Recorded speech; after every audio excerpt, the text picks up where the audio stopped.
मेरे प्यारे बच्चों, आप सभी को नमस्कार। आप सभी का स्वागत है इस सेशन में।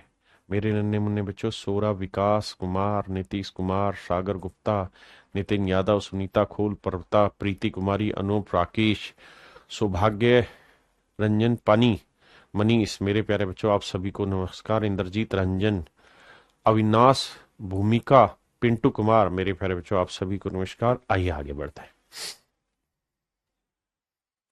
आइए मेरे बच्चे, देखिए सवाल में कह रहा है कि DEF एक ट्रायंगल है, इसकी दो मीडियंस है DM और EN, दोनों की दोनों मीडियन है। अगर मीडियन है तो इसका मतलब जहां दोनों मीडियन आपस में टकराएगी वो पॉइंट सेंट्रोइड कहलाएगा। बिल्कुल ठीक है। तो कहता है EF की लेंथ है 20 सेंटीमीटर। EF एफ तो कहीं है, ABCD, अच्छा EF की लेंथ है 20 सेंटीमीटर, माफ करिए। ये लेंथ है मेरे प्यारे बच्चों 20 सेंटीमीटर, तो ये लेंथ 10 हो जाएगी, ये भी 10 होगी। बिल्कुल ठीक है। EN है 12 सेंटीमीटर, तो मेरे प्यारे बच्चों ये लेंथ 12 है। तो एक बात बताना ईमानदारी से, अगर ये 12 है तो आप ये बात तो जानते होंगे कि सेंट्रोइड बना जहां दो मीडियन टकराएंगे, और सेंट्रोइड मीडियन को किस रेशियो में बांटता है? 2:1 के रेशियो में। बिल्कुल बांटता है सर। तो 12 को 2:1 में बांटेंगे तो 2 और 1 3, 3 चौक 12, 4 दूनी 8, तो ये लेंथ 8 होगी और ये लेंथ होगी 4। हाँ जी, आपने कहा ठीक है। यानी सर अगर ये पूरी लेंथ 12 होगी, ये पूरी लेंथ 12 होगी EN, तो उसमें से EG की लेंथ 8 होगी, EG की लेंथ 8 होगी और GN की लेंथ कितनी होगी? 4। EN की लेंथ कितनी थी? 12।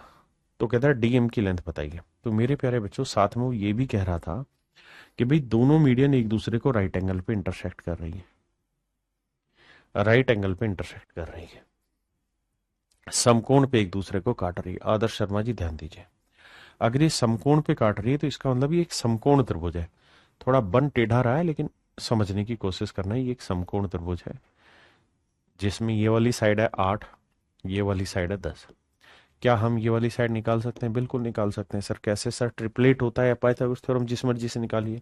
और अगर ट्रिपलेट होता है तो 6 8 10 होता है, तो ये साइड 6 होगी, यानी ये वाली साइड 6 सेंटीमीटर होगी। और सर हम इस बात को भी जानते हैं कि ये सेंट्रोइड है, और अगर सेंट्रोइड है तो मीडियन को 2:1 के रेशियो में बांटेगा, यानी ये 2 तो ये 1, यानी जितनी ये होगी उसकी डबल ही होगी। तो ये 6 है तो ये लेंथ कितनी होगी? 12। तो टोटल लेंथ कितनी होगी? 12 और 6 18 सेंटीमीटर। तो ऑप्शन सी मेरे प्यारे बच्चों मेरा राइट आंसर है। तो DM की जो लेंथ होगी वो 18 सेंटीमीटर होगी। हाँ जी।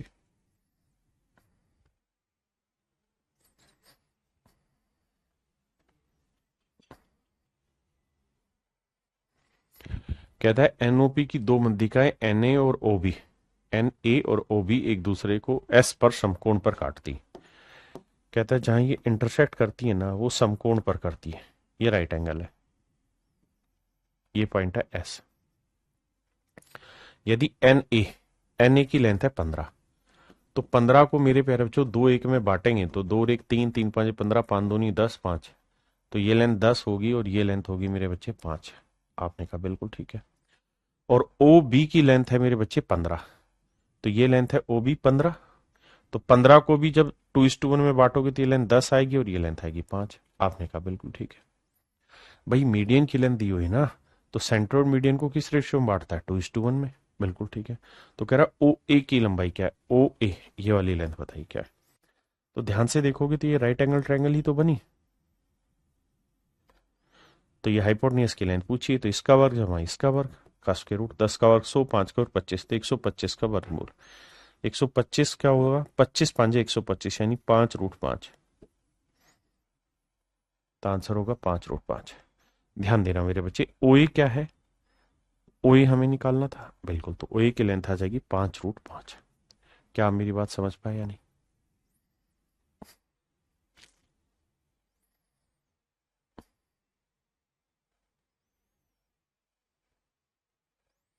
करिए जी।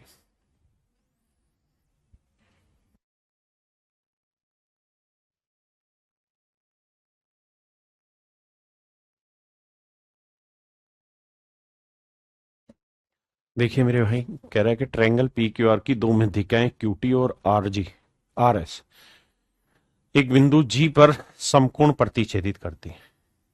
कहते हैं ये कोई पॉइंट है G जिसके ऊपर परपेंडिकुलरली इंटरसेक्ट करते हैं। QT की लेंथ है 18, तो भैया 18 को 2 एक में बांटेंगे तो ये आएगा 12 और ये आएगा 6, बिल्कुल ठीक है। और RS की लेंथ है 27, 27 को भी 2 एक में बांटेंगे मेरे बच्चे, बांटना आता ही होगा आप सबको, 2:1 में, तो 2 और 1 3, 3 में 27, तो 9 दूनी 18 ये होगा और 9 ये होगा। आपने कहा सर बिल्कुल सही बात है, यहां तक की बात। अब मेरे बच्चों एक बात बताओ, ये लेंथ है 12, ये लेंथ है 18, हमसे पूछ रहा है क्या, हमसे पूछ रहा है QS की लेंथ बताइए क्या होगी। तो मेरे प्यारे बच्चों ये राइट एंगल पे कहा था उसने, अगर ये राइट एंगल है तो ये वाला भी राइट एंगल ही होगा क्योंकि स्ट्रेट लाइन है। और अगर ये समकोण है तो ये 9 है, ये 12 थी 15 हो जाएगा, ट्रिपलेट होता है 9 12 15, तो ये लेंथ आ जाएगी मेरे बच्चे 15 सेंटीमीटर। तो option B is your right answer, option B आपका करेक्ट आंसर। लास्ट सवाल है इस टाइप का, फिर अगला कॉन्सेप्ट आ जाएगा। कहता है ABC में AD और BE दो मध्यिकाएं हैं जो एक दूसरे को समकोण पर काटती हैं, ये सब समकोण पर काट रही हैं। यदि AD और BE का मान, AD और BE का मान 9 है, AD का मान 9 है तो 6 होगा, ये 3 होगा, और ये 6 है तो भैया ये होगा कितना 4 और ये होगा 2। तो हमसे पूछ रहा है BD की लेंथ बताओ, तो मेरे प्यारे बच्चों ट्रिपलेट लगा देंगे। तो ये 3 है, ये 4 है, तो ये कितनी आ जाएगी 5, क्योंकि ये तो राइट एंगल ट्रायंगल बन गई ना बाबू। तो ये 3 है, ये 4 है, तो ये लेंथ कितनी आएगी 5। तो ऑप्शन ए मेरे प्यारे बच्चों करेक्ट आंसर हुआ। और ना हमसे पूछा क्या है BD, तो BD की लेंथ 5 आएगी ना बेटा, 10 क्यों आएगी, BD की लेंथ आएगी मेरे प्यारे बच्चों 5। अब आते हैं अगले, अगला कॉन्सेप्ट ये कहता है मेरे बच्चे कि अगर मेरे प्यारे बच्चों मैं आपको कोई ट्रायंगल बोलूं, ये वाली,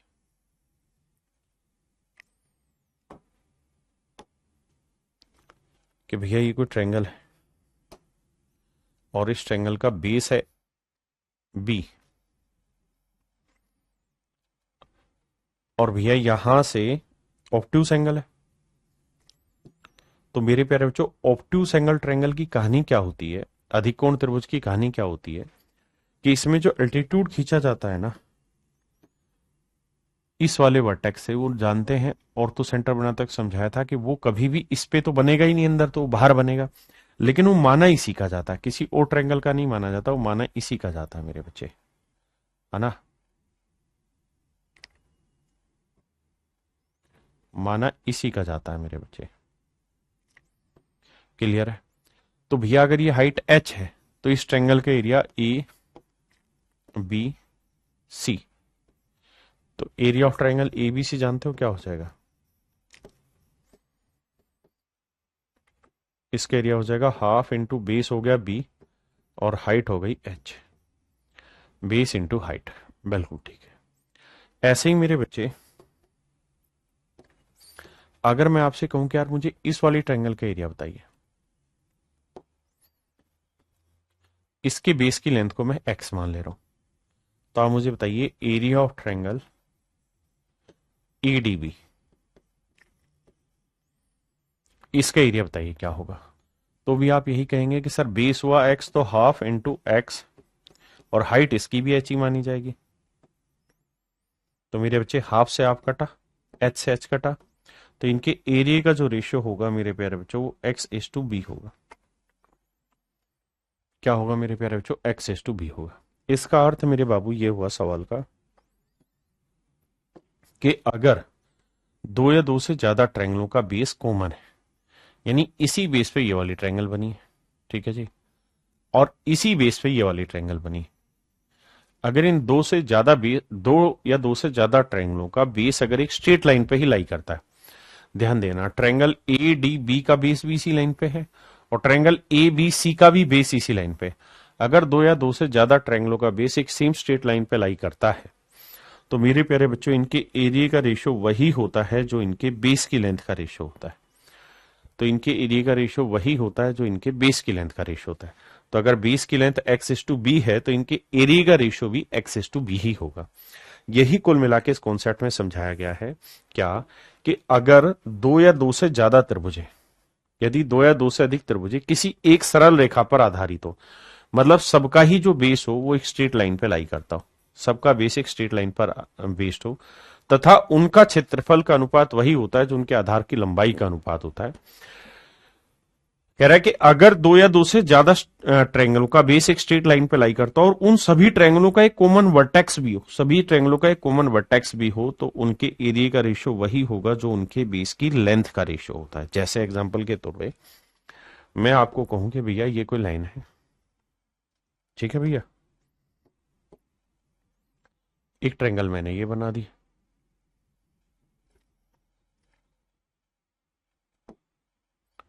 और एक ट्रायंगल मैंने ये वाली बना दी।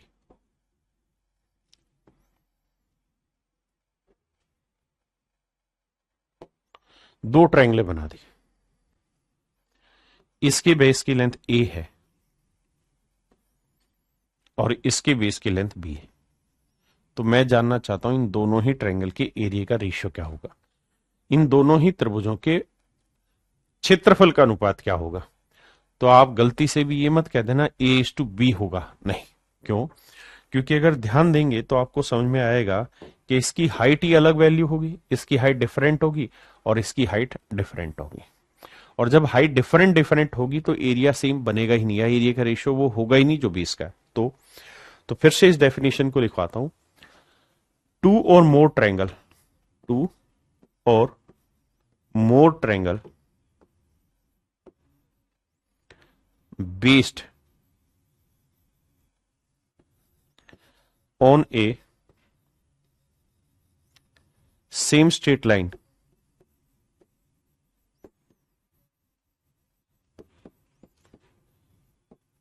and having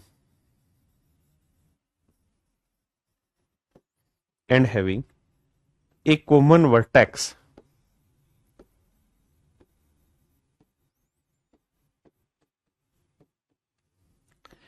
away from that line, away from that line, away from that line, यानी अगर दो या दो से अधिक त्रिभुजों, दो या दो से अधिक त्रिभुजों का का आधार एक सीधी सरल रेखा पर हो और उनका एक उभयनिष्ठ बिंदु हो, जैसे इस ट्रायंगल में ये उभयनिष्ठ बिंदु है दोनों ट्रायंगलों का, लेकिन ये इसी लाइन पे लाई करता है। मैंने ये लिखा कि भाई दो ट्रायंगले, दो या दो से ज्यादा ट्रायंगले हो जो एक ही स्ट्रेट लाइन पे बेस्ड हो and having a common vertex away, यानी दूर होना चाहिए फ्रॉम दैट लाइन, इस लाइन से दूर इनका कोई कॉमन वर्टेक्स होगा, उस सिचुएशन में इनके एरिया का रेशियो वही होगा जो इनके बेस की लेंथ का रेशियो होगा। हाँ है ना? जैसे इस वाले सवाल पे आओगे तो इन सारे ट्रायंगलों का, इस वाले ट्रायंगल का भी बेस इसी लाइन पे, इस वाले ट्रायंगल का बेस भी इसी लाइन पे, और मेरे बाबू इस वाले ट्रायंगल का बेस भी इसी लाइन पे, और ये सारी की सारी ट्रायंगलों का एक वर्टेक्स कॉमन है जो कि इस स्ट्रेट लाइन से ऊपर है, यानी अलग है, एक कॉमन वर्टेक्स है। तो इनके एरिया का रेशियो वही होगा जो इनके बेस की लेंथ का रेशियो होगा। अब इस पे मैं 7-8 क्वेश्चन कराता हूं ताकि आपको ये कॉन्सेप्ट अच्छे से समझ में आ जाए। पहला सवाल आपके सामने,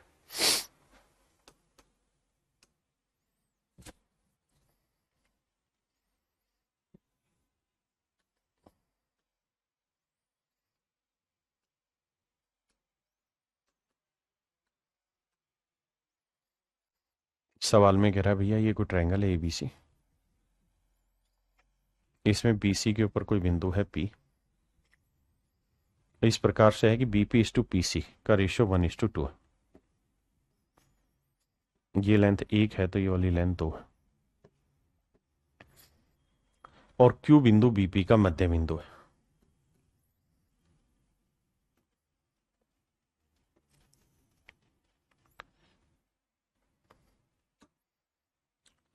क्यू जो है वो लाइन बीपी का मध्य बिंदु है, क्यू लाइन बीपी का मध्य बिंदु है। यहां कोई बिंदु है क्यू जो भुजा बीपी का मध्य बिंदु है, तो एरिया ऑफ ट्रायंगल, आओ भैया,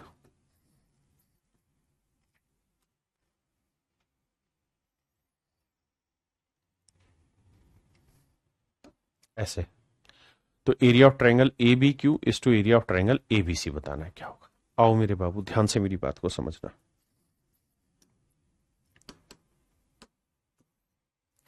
मुझसे पूछा हुआ कि area of triangle A B Q is to area of triangle ABC.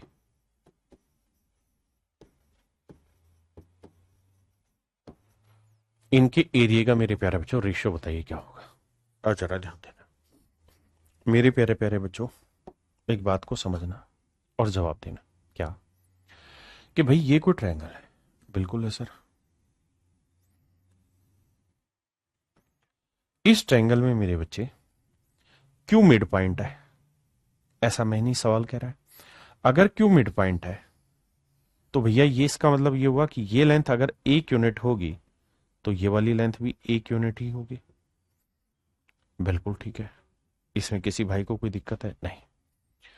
अब मेरे बच्चों ये पूरी लेंथ कितनी हुई? 1 और 1 2।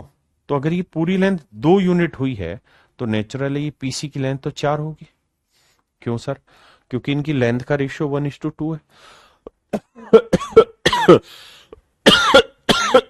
माफी चाहता हूं। तो अगर इनकी लेंथ का रेशियो 1:2 है तो ये लेंथ अगर आपने 2 ले ली तो ये 4 लेनी होगी, मतलब ये वाली लेंथ होगी आपकी 4। बिल्कुल ठीक है। अब मुझे बताइए इन सारे ही ट्रायंगलों में, माफ करना भाई, इन सारे ही त्रिभुजों में, चाहे मैं ये वाली त्रिभुज ले लूं, चाहे मैं ये वाली त्रिभुज ले लूं, चाहे मैं ये वाली त्रिभुज ले लूं, सारी की सारी ट्रायंगलों का जो बेस है वो इसी स्ट्रेट लाइन पे लाई कर रहा है। आपने कहा जी हाँ। और इन सभी का एक कॉमन वर्टेक्स भी है। आपने कहा जी हाँ।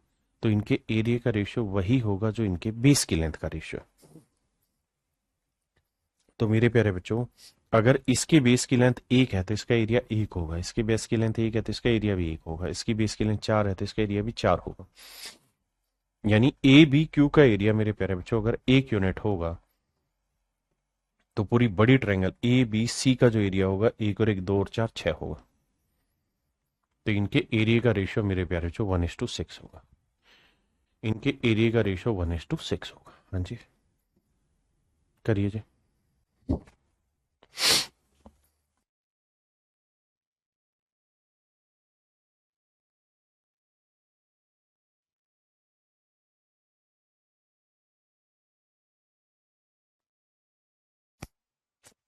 देखिए भाई, सवाल में कह रहा है कि एक ट्रायंगल है A B C.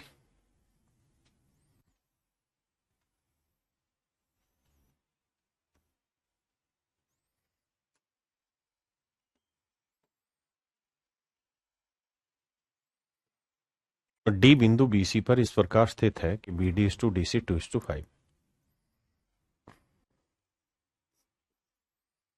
B D is to D C 2:5, 2:5।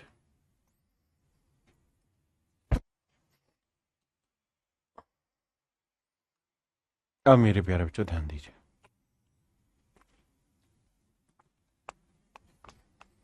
सवाल में कह रहा है triangle A B D is to A D C के एरिया का रेशियो बताइए। तो मेरे प्यारे बच्चों, जो इनके बेस की लेंथ का रेशियो होगा वही इनके एरिया का भी रेशियो होगा, लेकिन इसके लिए 2 कंडीशन होनी जरूरी। पहली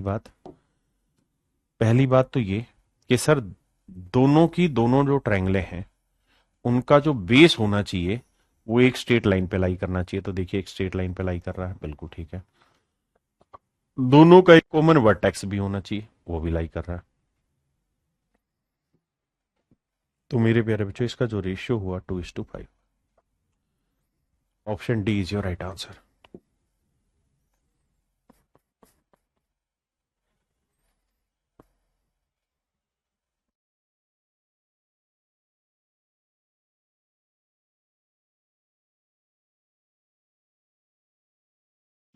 देखिए मेरे बच्चे, B D is to D E is to E C, ये 1, ये 2, ये 1 है।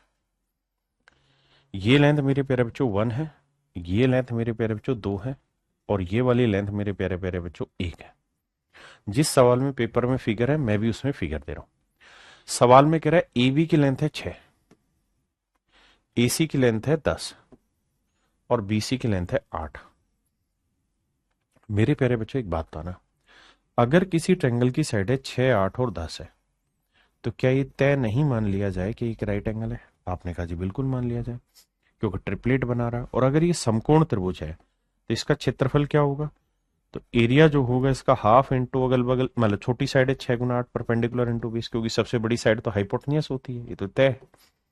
तो भैया 2 तिया 6, 8 तिया 24, यानी पूरी ट्रायंगल का एरिया होगा 24, बिल्कुल ठीक है, सेंटीमीटर स्क्वायर। अगर पूरी त्रिभुज का क्षेत्रफल 24 वर्ग सेंटीमीटर है तो मुझसे पूछा जा रहा है कि इसका एरिया एडीई का एरिया, एडीई का एरिया, तो भैया इनकी साइडों की लेंथ का रेशियो 1:1 है, तो एरिया का रेशियो भी 1:1 होगा। तो टोटल एरिया 1 और 2 3 और 1 4 यूनिट, तो 4 यूनिट 24 है, तो 1 यूनिट की वैल्यू 6, तो 2 यूनिट की वैल्यू 12। तो मेरे बच्चे एडीई का जो एरिया होगा वो 12 वर्ग सेंटीमीटर होगा, ऑप्शन बी, ऑप्शन बी।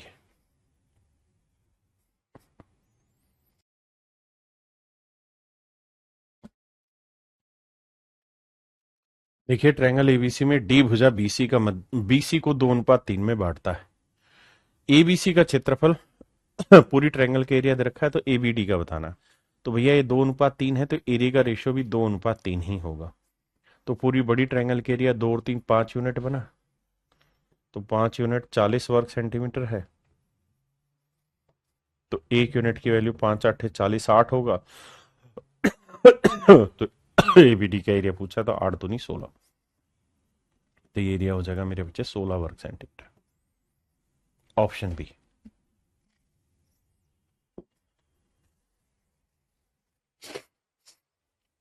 देखिए मेरे बाबू, कह रहा है त्रिभुज एबीसी में एडी कोण ए का समद्विभाजक है। ये सवाल थोड़ा अच्छा है आज ही। यहां आपको एक हल्की बेसिक समझ की जरूरत पड़ेगी।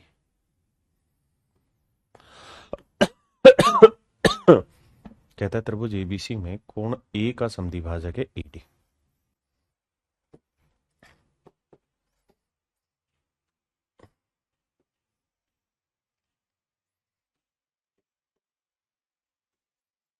अगर एंगल बाइसेक्टर है,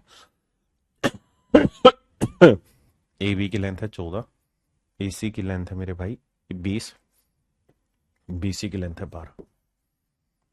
तो मेरे प्यारे बच्चों एक बात बताना पहले, अगर मैं आपसे ये कहूं कि मुझे पूरी ट्रायंगल का एरिया बताओ, ए बी सी का एरिया बताओ, तो आप कहेंगे सर भाई 14 20 और 12 3 साइड है। अगर किसी ट्रायंगल की साइड है 12 14 20 है, 12 14 और 20 है, देखिए भाई त्रिभुज की भुजाएं 12 14 और 20 है, बिल्कुल ठीक है। तो मेरे बच्चे सबसे पहले एस निकालोगे, सेमी पेरीमीटर कैसे निकलता है जी, तीनों भुजाओं का जोड़, 4 2 6, 2 और 1 3 और 1 4 46। माफी चाहता हूं भाई, 46 को 2 से भाग दोगे भैया 23 आया। फिर हीरो फार्मूला लगाएंगे, उसमें फंडा होता है S into S minus A, S minus B, S minus ए।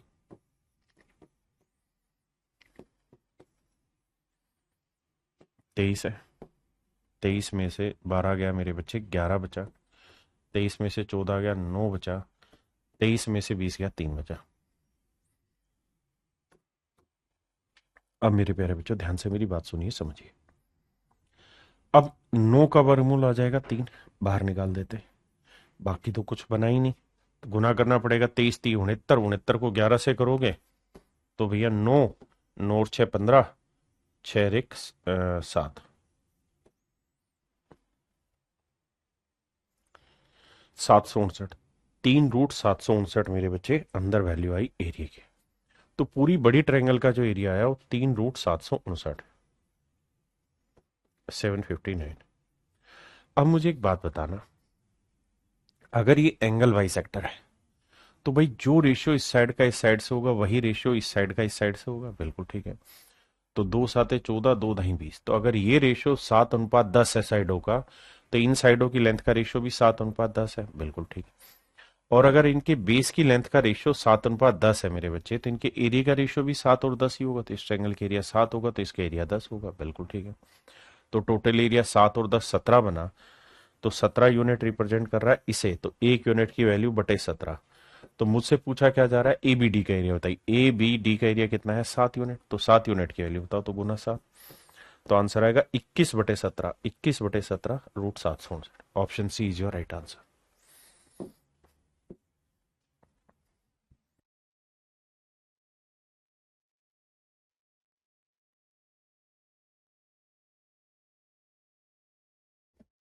देखिए मेरे प्यारे बच्चों, सवाल में कह रहा है कि ट्रायंगल एबीसी में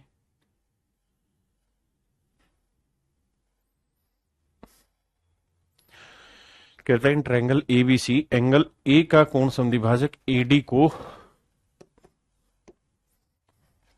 ये कोई त्रिभुज है मेरे प्यारे बच्चों, यहां कह रहा है कि ट्रायंगल एबीसी में, भुजा एबीसी में AD is angle bisector. AD जो है वो कोण समद्विभाजक है मेरे प्यारे बच्चों। सेम उसी तर्ज का क्वेश्चन है जो पीछे किया। अगर मेरे प्यारे बच्चों कोण समद्विभाजक है तो ये इस कोण को दो बराबर मतलब अनुपात सेम बांटेगा। अब ए बी इज टू ए सी 3:4 है। अगर ये अनुपात 3:4 है मेरे बच्चे, तो आंख बंद करके कह दो ये रेशियो भी 3:4 ही होना है, क्योंकि एंगल बाइसेक्टर है। तो जो रेशियो इस भुजा का इससे होगा वही रेशियो इसका इससे होगा। अब कह रहा है एबीसी का क्षेत्रफल 350 है, पूरी ट्रायंगल के एरिया 350 है। तो भैया साइडों का रेशियो 3:4 है, तो एडी का भी रेशियो 3:4 होगा। क्यों? क्योंकि दोनों ही ट्रायंगल, ये वाली और ये वाली, एक ही बेस पे मौजूद है और दोनों का एक कॉमन वर्टेक्स है। तो टोटल एरिया 3 और 4 7, 7 यूनिट रिप्रेजेंट कर रहा है 350 को। एक यूनिट 50 है, तो कह रहा है त्रिभुज ए डी सी का एरिया बताओ। तो एक यूनिट 50, तो 4 यूनिट कितना हुआ? 200। तो ऑप्शन बी मेरे प्यारे बच्चों राइट आंसर हो।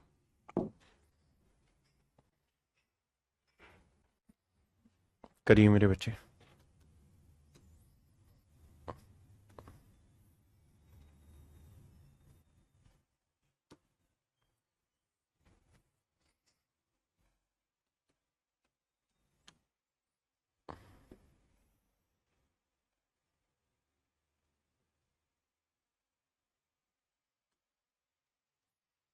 देखिए यार, दो त्रिभुजों के आधारों का अनुपात x अनुपात y है। कहता है इनके बेस की लेंथ का रेशियो x:y होगा और इनके एरिया का रेशियो a:b है। तो उनकी संगत ऊंचाइयों का अनुपात क्या होगा? अब मेरे बच्चे, इस सवाल में ऐसा कहीं नहीं लिखा हुआ कि दोनों का बेस एक सेम स्ट्रेट लाइन पे लाई कर रहा है ना, या कोई कॉमन वर्टेक्स है। सिंपल एक लाइन लिख रहा है कि the ratio of basis of two triangle is x:y and that of the their area is a:b। यानी हमें यहाँ ये समझना होगा कि जो फिगर हम बनाने की सोच रहे हैं वो एक्चुअल में एग्जिस्ट ही नहीं करती इस सवाल में। यहां तो दो अलग अलग ट्रायंगलों की बात हो रही है मेरे बच्चे। ऐसा कहीं नहीं लिख रखा कि दोनों ट्रायंगल सेम बेस की हैं, अलग अलग बेस की। क्या है कुछ नहीं पता हमें सवाल के बारे में। हमें सिंपल ये कह रखा कि भाई इनके बेस की लेंथ का रेशियो x:y। बहुत बढ़िया। और कहता है इनके एरिया का रेशियो a:b है, तो इनकी हाइट का रेशियो बताइए क्या होगा। तो मान लेते हैं मेरे बच्चे, इनकी जो हाइट है, इसकी हाइट को h1 ले लेते हैं और इसकी हाइट को h2 ले लेते हैं। तो इसका एरिया क्या हो जाएगा मेरे बच्चे? हाफ इंटू बेस हो जाएगा x और हाइट हो जाएगी h1। इसका एरिया क्या हो जाएगा? हाफ, बेस हो जाएगा y और हाइट हो जाएगी h2। तो ये इसका एरिया, ये इसका एरिया, और इनके एरिया का रेशियो क्या है? a:b। हाँ जी, अब हाफ से आप गए। अब मुझे किसका एरिया चाहिए मेरे बच्चे? इनकी हाइट का रेशियो। तो h1 अपॉन h2 का रेशियो मुझे चाहिए। तो y को a से गुना करेंगे तो ay, और x को b से गुना करेंगे तो मेरे प्यारे बच्चों bx। ये सवाल इस टाइप का है ही नहीं, ये सवाल बिल्कुल डिफरेंट है। लेकिन ये बस इसलिए डाला गया ताकि आप ये समझ पाए कि वो कंडीशन होनी जरूरी है कि सारी ट्रायंगल का बेस एक स्ट्रेट लाइन पे लाई करता हो और उनका एक कॉमन वर्टेक्स हो, तभी आप ऐसे कर पाएंगे साक्षी बेटा, नहीं तो नहीं होगा सवाल। करिए।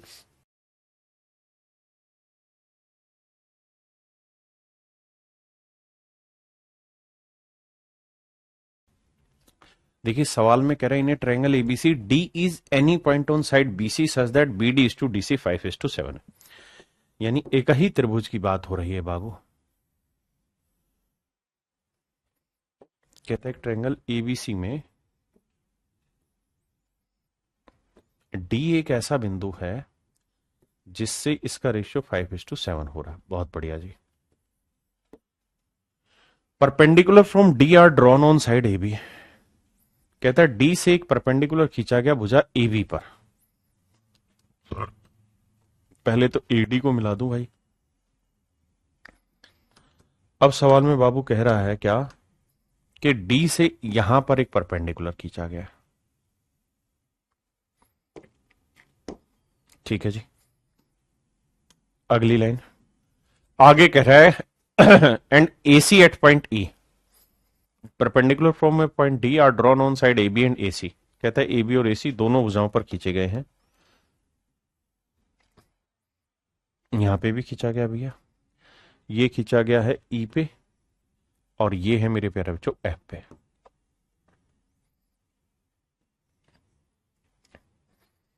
सच दैट डीई 10 सेंटीमीटर है। कहता है जी डीई की लेंथ है 10 सेंटीमीटर, डीएफ की लेंथ है 21 centimetre. 21 centimetre. Find the ratio of side A B is to A C. तो कहता है भुजा ए बी अनुपात ए सी माफ करिए, इसका अनुपात बताना है क्या होगा। आइए मेरे प्यारे बच्चों, बहुत प्यारा सवाल है। कॉन्सेप्ट यही है, कुछ नया कॉन्सेप्ट नहीं लगाया है। जरा ध्यान से देखिएगा, ए बी इज टू ए सी का रेशियो चाहिए। तुम्हें ढूंढती ही है ये पागल निगाहें। देखना मेरे बच्चे, मैं पहले इसको हटा रहा हूं और इसको हटा रहा हूं। अब मैं आपसे ये जानना चाहता हूं कि मेरे बच्चे बताइए, ये दोनों ट्रायंगल जो हैं, ये वाली ट्रायंगल ए बी डी और ए डी सी दोनों की दोनों त्रिभुजें का एक कॉमन वर्टेक्स है। बिल्कुल है। दोनों का बेस एक सेम स्ट्रेट लाइन पे लाई करता है। बिल्कुल करता है।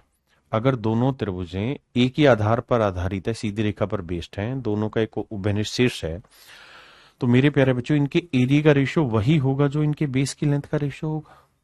तो अगर इनके बेस की लेंथ का रेशियो 5-7 है तो ए बी डी का एरिया 5 होगा, तो ए डी सी का एरिया भी ना, ए डी सी का एरिया 7 होगा। सिंपल। आपने कहा सर ये बात बिल्कुल सही है, हम इस बात से वाकिफ है, मानते हैं। अब अगली बात बताइए मेरे बच्चे।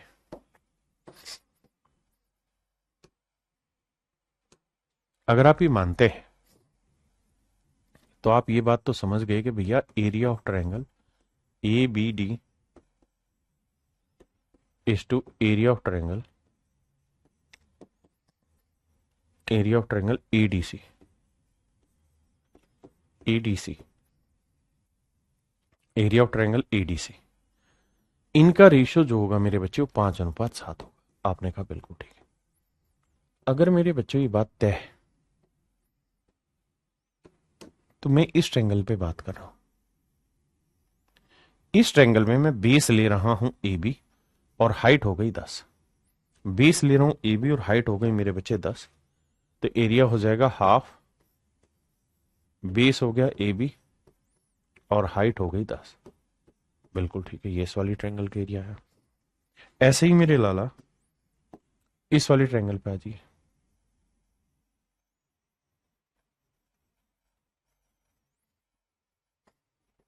इस वाली ट्रायंगल पे आ जाइए मेरे नन्हे मुन्ने प्यारे बच्चों। हाइट हो गई 21 और बेस हो गया एसी। हाइट हो गई 21 और बेस हो गया एसी।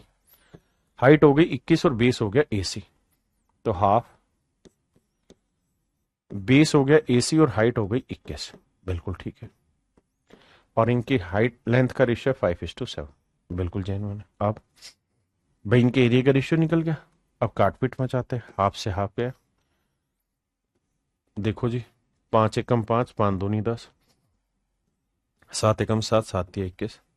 3 को 1 से गुना करेंगे मेरे भाई आएगा 3, और 2 को 1 से गुना करेंगे आएगा 2। तो मेरे प्यारे बच्चों ए बी बटे ए सी का जो रेशियो निकल के आएगा वो निकल के आएगा 3:2। ए बी इज टू ए सी का जो रेशियो निकल के आएगा मेरे प्यारे बच्चों आएगा 3:2। और यही आपसे पूछा हुआ है कि भाई ए बी इज टू ए सी का रेशियो क्या होगा, तो that's your answer and it is 3/2। 3:2। आइए मेरे प्यारे बच्चों, सवाल में कह रहा है त्रिभुज एबीसी में डी भुजा AB पर एक बिंदु है। ये बना लेते हैं मेरे प्यारे बच्चों एक ट्रायंगल एबीसी। मैं क्या करता हूं, ए यहां लेता हूं इस बार, ABC। कारण क्या है कि यहां कोई बिंदु है डी,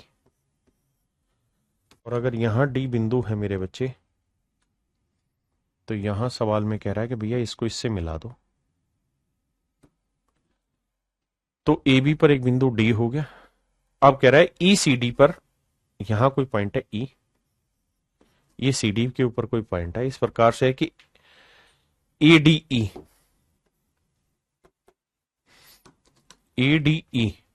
ये वाली ट्रायंगल,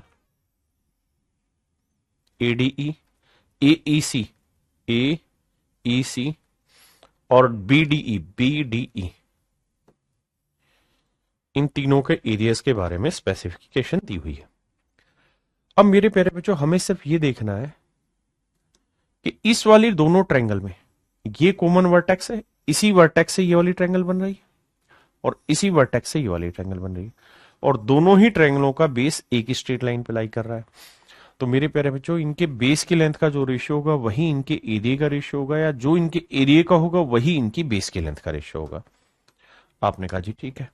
अगर मेरे बच्चे ये बात सही है तो ADE का एरिया है 15, ये एरिया है 15, और BDE का जो ना AEC का एरिया रखा है 36, और भैया BDE का जो एरिया है वो 9। तो मेरे प्यारे बच्चों ये बताना कि इनके एरिया का रेशियो क्या है, 15:9। तो निकालोगे तो 3 3 9, 3 5 15, यानी इनके एरिया की लेंथ का रेशियो 5:3 है। आपने कहा बिल्कुल ठीक है। तो अगर इनके एरिया की लेंथ का रेशियो मेरे प्यारे बच्चों 5:3 है, तो इनके बेस की साइड की लेंथ का रेशियो भी 5:3 होगा। बिल्कुल ठीक है। इसका मतलब क्या ये नहीं बना कि भाई इस पूरी बड़ी ट्रायंगल के एरिया अगर 5 होगा तो इसी कॉमन वर्टेक्स से इस वाली ट्रायंगल का एरिया कितना हो जाएगा, 3। भाई इनका एरिया और इनके एरिया का रेशियो भी तो 5:3 होगा। आपने कहा जी ठीक है। तो ये टोटल एरिया कितना बना, 36 और 15 41, ना 6 5 11 3 1 4 51। तो 5 यूनिट रिप्रेजेंट कर रहा है 51 सेंटीमीटर को। तो 1 यूनिट की वैल्यू 51/5, तो 3 यूनिट की वैल्यू क्या होगी, गुना 3। तो देखो यार, 5 से काटेंगे, 5 ढाई 50, 5 दूनी 10, 10.2 को 3 से गुना करेंगे 30.6। इसका मतलब मेरे प्यारे बच्चों ये टोटल जो एरिया आएगा ये 30.6 आएगा। अब आप खुद ही सोचो कि 9 तो एरिया इसका हो गया, तो ये एरिया कितना लूं कि इसमें 9 में जोड़ते ही 30.6 आ जाए। तो आपका जवाब होगा सर ये 21.6 लेना होगा। 9 में 21.6 जोड़ेंगे 30.6 आ जाएगा, यानी ऑप्शन ए मेरा एब्सोल्युटली राइट आंसर। मेरे प्यारे बच्चों ऑप्शन ए मेरा करेक्ट आंसर है, हाँ है ना। ऑप्शन ए मेरे प्यारे बच्चों मेरा करेक्ट आंसर, एब्सोल्युटली करेक्ट है।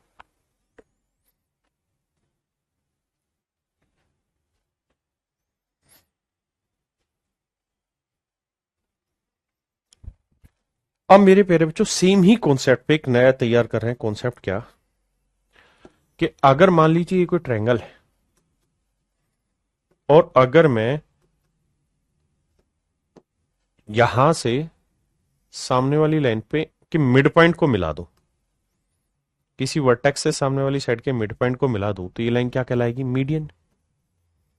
हिंदी में बोले तो मध्यिका कहलाएगी। आपने कहा जी ठीक है, मध्यिका कहलाएगी। तो मेरे प्यारे बच्चों मीडियन होती ही है क्या, जो वर्टेक्स से सामने वाली साइड के मिड पॉइंट को मिला है। बिल्कुल ठीक है।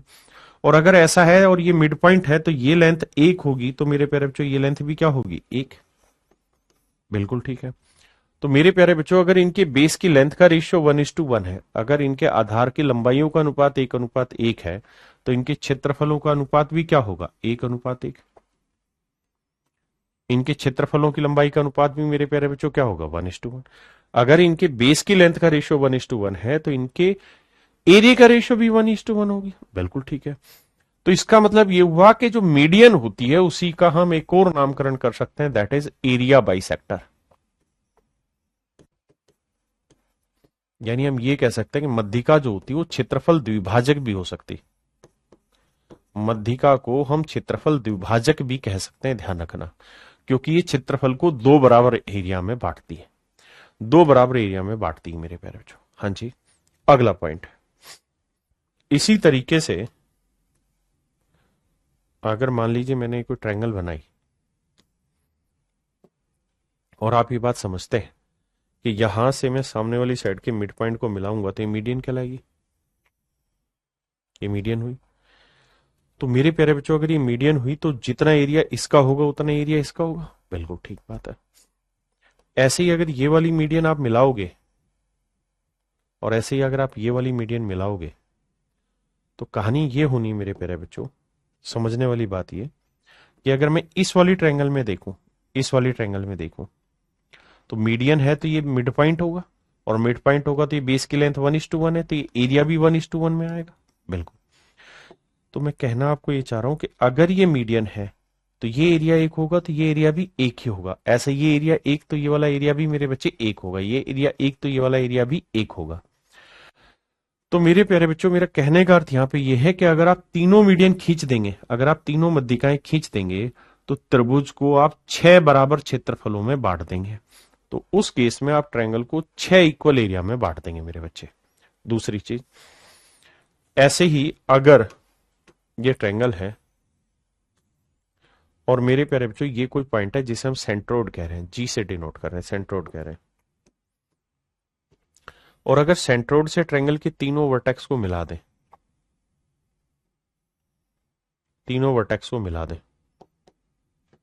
तो मेरे प्यारे बच्चों कहानी ये भी है कि ये तीनों एरियाज भी आपस में इक्वल होगा, जितना एरिया ये होगा उतना ही एरिया ये होगा, उतना ही एरिया ये होगा।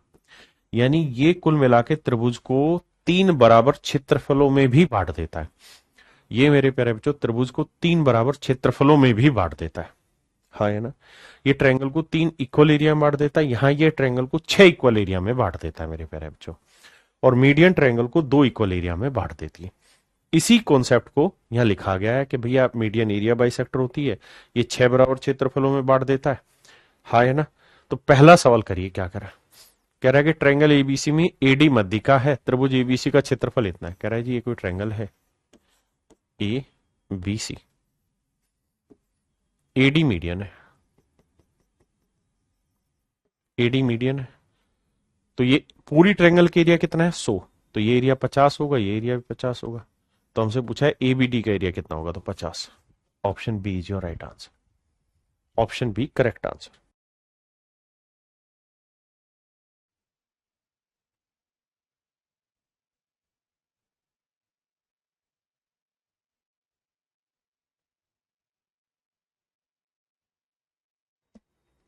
आइए मेरे प्यारे बच्चों, सवाल में कह रहा है ट्रायंगल एबीसी में एडी माध्यिका है, ये त्रिभुज है जिसमें एडीसी एक माध्यिका है। कहता है एडीसी का क्षेत्रफल ये 44 है। तो मेरे प्यारे बच्चों अगर ये मीडियन है, मध्यिका है, तो ये 2 इक्वल पार्ट्स में बांटती सामने वाली साइड को, तो ये 2 इक्वल एरिया में भी बांटती, तो ये एरिया भी 44 44 88 हो जाएंगे। तो उसने पूछा पूरी बड़ी ट्रायंगल के एरिया क्या होगा, तो मेरे बाबू आंसर होगा 88। हाँ जी,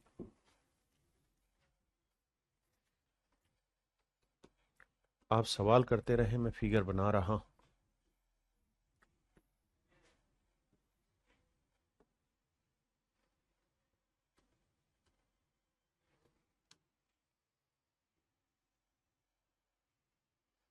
देखिए यार ये कोई ट्रायंगल है एबीसी, एडी मध्यिका है मेरे प्यारे बच्चों, एडीसी, एबीडी और एबीसी के क्षेत्रफल का अनुपात याद करिए। तो मेरे बाबू ये बात जानते हैं आप कि मीडियन है तो ये रेशियो एक, ये एरिया एक होगा तो ये वाला एरिया भी एक होगा। तो यानी ए डी सी पहले लिखा तो उसका एरिया एक, फिर ए बी डी उसका एरिया भी एक, और फिर पूरी बड़ी ट्रायंगल एबीसी, तो एबीसी का एरिया हो जाएगा एक और एक का जोड़ 2। तो मेरे प्यारे बच्चों option B is your right answer, option B आपका करेक्ट आंसर।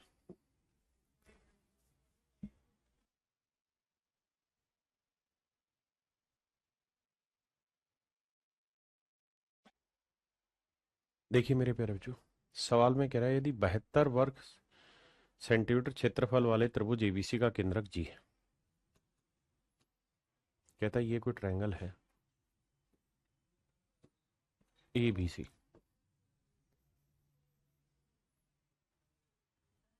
इसका सेंट्रोइड है जी, ठीक है जी। कहता है ADBE CF इसकी 3 मध्यिकाएं। ADBE CF इसकी 3 मध्यिकाएं।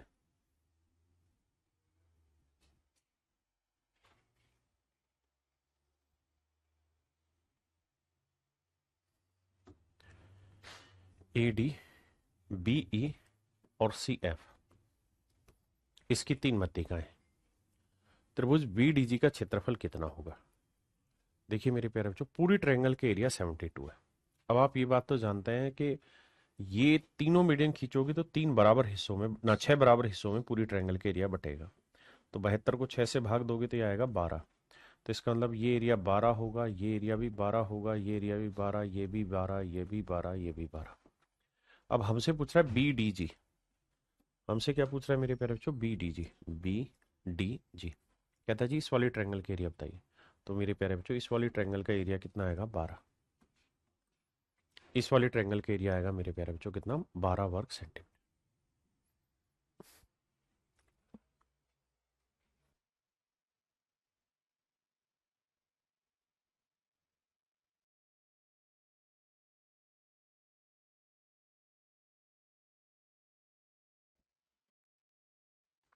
देखिए यार, सवाल में कह रहा है ADBE तथा CF किसी त्रिभुज ABC की मध्यिकाएं हैं, G पर प्रतिच्छेद करती। G पर प्रतिच्छेदित करती। ये ट्रायंगल है मेरे बाबू। अब कहता है इसमें तीनों मध्यिकाएं हैं, ADBE और CF।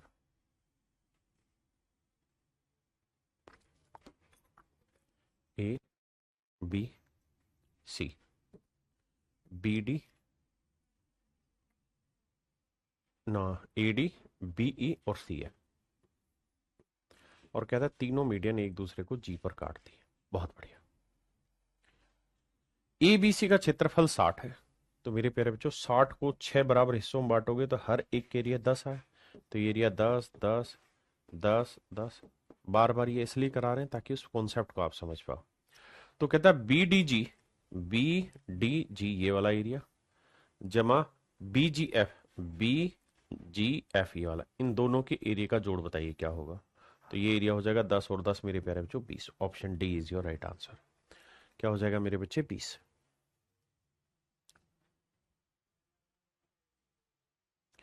सवाल में कह रहा है कि किसी समद्विबाहु त्रिभुज की असमान भुजा की लंबाई 2 सेंटीमीटर है। यानी मेरे प्यारे बच्चों अगर ये दोनों साइडें आपस में बराबर हैं तो ये तीसरी साइड की लेंथ है 2 सेंटीमीटर। ऐसा सवाल कह रहा है। अब कहता है समान भुजाओं पर खींची गई मध्यिका एक दूसरे पे लंबवत है। कहता है भैया यहां से जो सेम साइड है, इक्वल साइड है, उन पे आप मीडियन खींचोगे, उन पे जब आप मीडियन खींचोगे तो कहता है कि ये 90 डिग्री पे काटती है।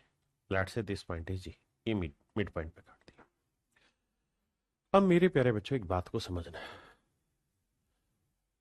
समद्विबाहु त्रिभुज का क्षेत्रफल ज्ञात करना है। क्या होगा मेरे प्यारे बच्चों? आपका सवाल ये है कि भाई समद्विबाहु त्रिभुज का क्षेत्रफल ज्ञात कीजिए, क्या होगा। देखिए यार, सबसे पहली चीज समझने की यहां पर बात यह है कि सवाल ने कहा कि ये आइसोसेलेस ट्रायंगल है, समद्विबाहु त्रिभुज है। अगर मेरे प्यारे बच्चों ये दोनों भुजाएं आपस में बराबर हैं, अगर ये दोनों ही भुजाएं आपस में बराबर हैं, तो यहां से जो मीडियन की लेंथ खींचोगे ना और यहां से जो मीडियन की लेंथ खींचोगे ये भी हर हाल में बराबर होगी। इसे आप बदल नहीं सकते। फिर से अपनी बात समझाता हूं। अगर दो साइडें ही आपस में बराबर है, ये दो साइडें आपस में बराबर है, तो इन तीसरी साइड यानी इन दोनों साइड के वर्टेक्सिस वाले वर्टेक्स से जो ये मीडियन खींचोगे ना, ये भी मेरे प्यारे बच्चों हर हाल में बराबर आएगी। बिल्कुल ठीक है। और अगर ऐसा है कि ये बराबर है तो इसका मतलब ये लेंथ अगर x होगी ना, ध्यान देना मैं क्या कह रहा हूं, मैं कह रहा हूं कि जितनी लेंथ इस वाली मीडियन की होगी, यानी यहां से यहां तक की मीडियन की लेंथ अगर 10 है तो यहां से यहां तक की मीडियन की लेंथ भी 10 होगी। बिल्कुल ठीक है। ये सेंट्रोइड है तो सेंट्रोइड मीडियन को 2:1 के रेशियो में बांटता है, 2:1 के रेशियो में बांटता है। तो भैया जब दोनों ही मीडियन की लेंथ बराबर हो और 2:1 में बटेगा तो ये टुकड़ा और ये टुकड़ा भी तो बराबर होगा। अगर ये टुकड़ा x है तो ये टुकड़ा भी x होगा। बिल्कुल ठीक है। तो मेरे प्यारे बच्चों इस वाली ट्रायंगल में पाइथागोरस थ्योरम लगा देता हूं मैं। इस वाली में इसका वर्ग जमा इसका वर्ग बराबर होगा हाइपोटेन्यूज के वर्ग के। आपने कहा जी ओके रिपोर्ट है। तो x square plus x square बराबर 2 का वर्ग 4, तो यह आया मेरे प्यारे बच्चों 2x² बराबर 4। तो x² की वैल्यू आएगी काट पीट के 2। आपने कहा ठीक है सर, हम इतनी बात से सहमत है। और मेरे प्यारे बच्चों मैं आपसे कहूं कि यार इस वाली ट्रायंगल का एरिया बताइए क्या होगा, तो आप कहेंगे साहब इस वाली ट्रायंगल का एरिया होगा हाफ इंटू बेस हुआ x और हाइट भी हुई x। भाई half into base into height, आपने कहा जी ओके रिपोर्ट है। तो x इंटू एक्स क्या हुआ साहब x² और x² की वैल्यू तो 2 से 2 काट दिया, तो मेरे प्यारे बच्चों मेरा राइट आंसर आया 1। बिल्कुल ठीक है। इसका कुल मिला के अर्थ ये हुआ मेरे बाबू कि इस वाली त्रिभुज का जो क्षेत्रफल है वो आया 1। अगर इस वाली ट्रायंगल का एरिया 1 आया, तो आपको याद होगा मैंने ये भी समझाया आपको कि भैया अगर किसी ट्रायंगल में उसके तीनों वर्टेक्स को सेंट्रोइड से मिला दोगे तो ये बेसिकली ट्रायंगल को 3 इक्वल एरियाज में बांटता है। तीनों मीडियन को खींच दोगे तो 6 बराबर क्षेत्रफलों में थे। यहां तो ये वर्टेक्स ये वाला ले रहे सेंट्रोइड है, तो सेंट्रोइड से इस वर्टेक्स को मिलाया 1, सेंट्रोइड से इसको मिलाओगे तो ये भी 1, और सेंट्रोइड से इसको मिलाओगे तो ये भी 1। तो पूरी ट्रायंगल के एरिया 3 आएगा। अगर इसका एक एरिया 1 आया जो कि सोल्व करने पे, तो पूरी ट्रायंगल के एरिया आएगा 3।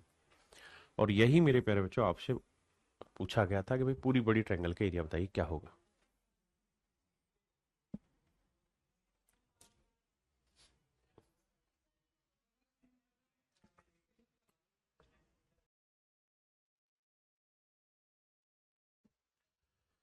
देखिए सवाल में कह रहा है एक त्रिभुज एबीसी है जिसकी मध्यिकाएं सीडी और बी ई एक दूसरे को ओ पर काटती। ये कोई ट्रायंगल है मेरे प्यारे बच्चों एबीसी। सवाल में कह रहा है जी इसकी मध्यिकाएं हैं सी डी और बीई। ये बीई एक मीडियन है और सी डी मेरे प्यारे बच्चों दूसरी मीडियन है। दोनों मध्यिकाएं एक दूसरे को ओ पर काटती हैं। तो क्षेत्रफल ओ डी ई का क्षेत्रफल ए बी सी से बताना है क्या अनुपात होगा। ओ डी ई का ए बी सी से क्षेत्रफल बताना है क्या होगा। आइए मेरे बच्चे यहां से बढ़िया कॉन्सेप्ट सीखने को आपको मिलेगा। आइए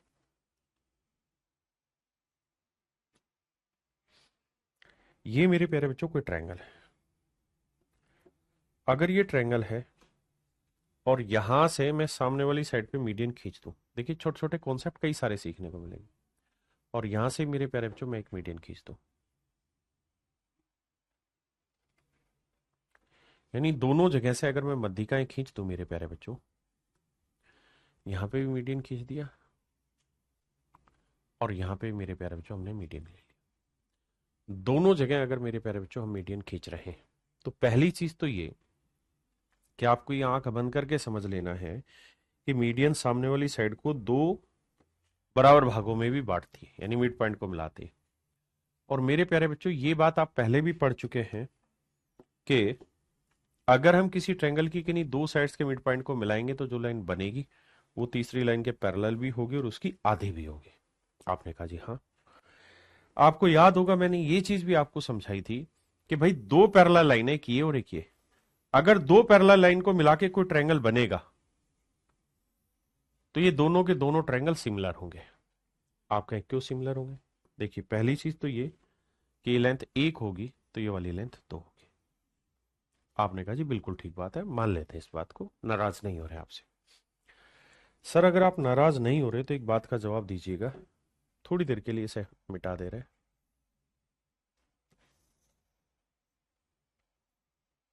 ये बात आपको कईयों बार बता चुके हैं कि 2 पैरेलल लाइन के मिलने से जो ट्रायंगलें बनती हैं वो दोनों आपस में सिमिलर होती हैं। क्यों सिमिलर होती है बाबू?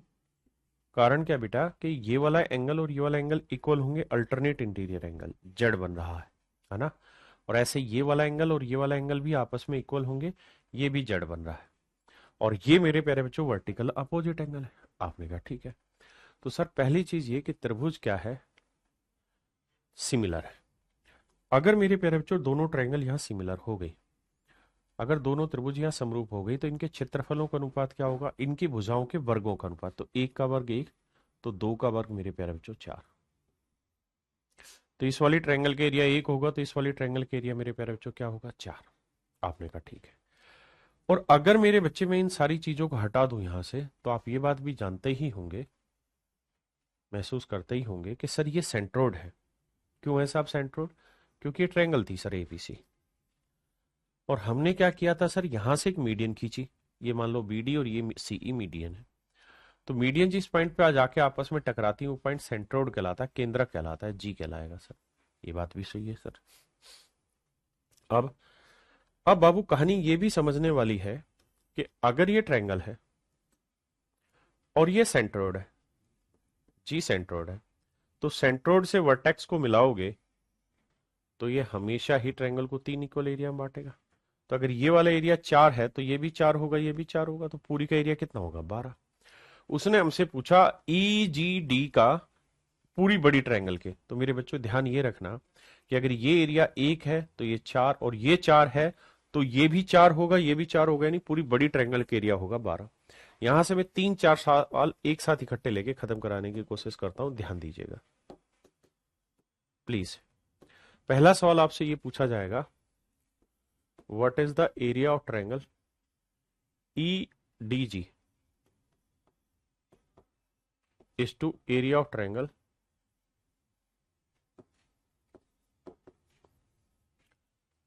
बीजीसी,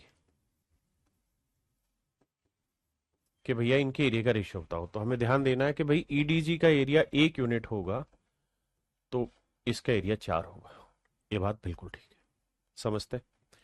अगला मेरे बच्चों आपसे सवाल ये पूछा जाएगा कि area of triangle EDG is to area of triangle ABC, ये भी 1:12 होगा। यानी ये एरिया मेरे प्यारे बच्चों 1 है तो ये पूरी बड़ी त्रिभुज क्या होगी? 12। आपने कहा ये बात भी सही है। अगला, अब मेरे प्यारे बच्चों एक बात और समझिए, अगला point, area of triangle EDG इस टू, आप मुझे बताइए एरिया ऑफ ट्रायंगल डीजीसी, बताइए क्या होगा? डीजीसी बताइए क्या होगा? डीजीसी बताइए मेरे प्यारे बच्चों क्या होगा? तो आप मुझे एक बात कहेंगे कि सर इस बात को समझो, क्या कि ये बात आप समझ गए कि सर ये एरिया 4 होगा, ये एरिया 1 होगा, ये तय है। सर हम इसी बात को और आगे बता रहे हैं कि अगर इसको इससे मिला दें, अगर इसको इससे मिला दें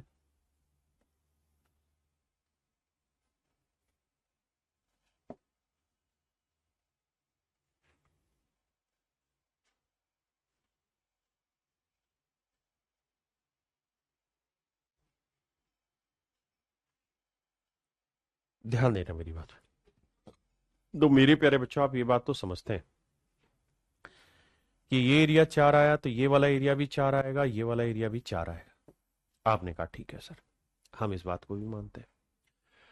और सर अगर हम इस बात को मानते हैं तो हम ये बात भी तो कह ही रहे हैं कि इसको आगे बढ़ाओगे, मीडियन की तरफ लेके जाओगे तो ये 2 इक्वल एरिया में बांटेगी। तो ये 4 है तो 4 को 2 हिस्सों में, तो ये एरिया 2 आएगा, ये एरिया भी 2 आएगा। ऐसे इसको आगे बढ़ाओगे सर, इसको आगे बढ़ाओगे तो ये एरिया 2 आएगा, तो ये एरिया भी 2 आएगा। और मेरे प्यारे बच्चों जब ऐसे ही आप इसको भी आगे बढ़ाओगे,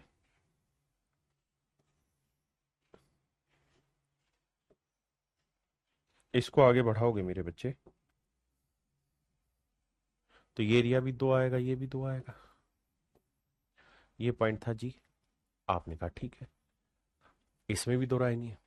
तो सर अगर ई डी जी का एरिया 1 है ना, तो डी जी सी का जो एरिया आएगा वो 2 आएगा। ये भी ध्यान रखिएगा, डी जी सी का एरिया कितना आ जाएगा? 2। बहुत सुंदर।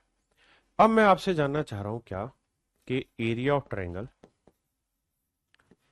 ई D G is to area of triangle AED, AED इसका एरिया बताइए। तो मेरे बच्चे आप इस बात को भी ध्यान से समझना कि इस पूरी क्वाड्रिलेटरल का एरिया कितना है? तो आप कहेंगे 2 वाला एरिया तो है ये वाला, और 2 ही एरिया है ये, तो पूरी क्वाड्रिलेटरल का एरिया आ जाएगा 4। 2 और 2 कितना आ जाएगा मेरे बच्चे? 4। ध्यान देना मेरे प्यारे बच्चों, ये इस ट्रायंगल का एरिया कितना है? 2। और इस ट्रायंगल का एरिया कितना है? 2। तो 2 और 2 कितना आया मेरे प्यारे बच्चों? 4। हाँ जी, 2 और 2 मेरे प्यारे बच्चों एरिया आ गया 4। तो ये एरिया 4 है। आपने कहा जी बिल्कुल ठीक है। अच्छा ये बताना, ये वाला एरिया कितना था साहब? ये वाला था एरिया 1। तो पूरी क्वाड्रिलेटरल का एरिया था 4। 4 में से ये 1 हटा देंगे तो ये एरिया कितना बचा? 3। तो ये एरिया आ गया मेरे प्यारे बच्चों 3। तो इनके एरिया का रेशियो आ गया 1:3। एक बार जल्दी से कमेंट करिए, समझ पाए कि नहीं? बताइए भाई।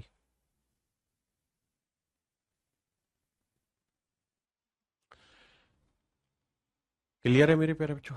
अब हम आगे बढ़ते हैं और मुझे उम्मीद है कि अब बातें समझ में आई होंगी। तो अब ये वाला सवाल जो पीछे था, ये भी मेरे बच्चे इसी तरीके पे है। अगले वाला देखेंगे, दिए गए चित्र में जी त्रिभुज एबीसी का केंद्रक है, त्रिभुज जीईडी का क्षेत्रफल 4 है। कहता है जीईडी का एरिया 4 है मेरे बच्चे।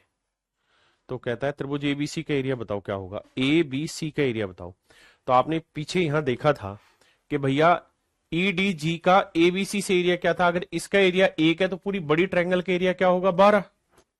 तो अगर इसका एरिया ईजीडी का एरिया 1 होगा तो ट्रायंगल एबीसी का एरिया क्या होगा? ये होगा मेरे प्यारे बच्चों 1:12। तो 1 यूनिट रिप्रेजेंट कर रहा है 4 को, तो 12 यूनिट 12 चौक 48 को। तो पूरी बड़ी ट्रायंगल का एरिया होगा 48। हाँ जी, आइए सवाल में कह रहा है कि त्रिभुज एबीसी में एडी मध्यिका है।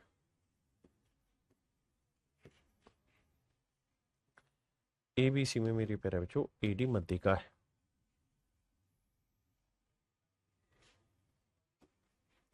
एडी मध्यिका है, ठीक है जी। ई एडी का मध्य बिंदु है। ई एक ऐसा पॉइंट है मेरे प्यारे बच्चों जो ई एडी का मध्य बिंदु है। त्रिभुज एबीसी का क्षेत्रफल 84 वर्ग सेंटीमीटर है। तो बीईडी का एरिया बताइए। देखिए यार मेरे प्यारे बच्चों, डी जो एडी जो है वो मीडियन है। आपने कहा जी बिल्कुल ठीक है। अगर मेरे प्यारे बच्चों डी मीडियन है यानी एडी मध्यिका है, तो ये तो तय है कि मीडियन को ही हम एरिया बाइसेक्टर कहते हैं। ये ट्रायंगल को 2 इक्वल एरिया में बांटेगी।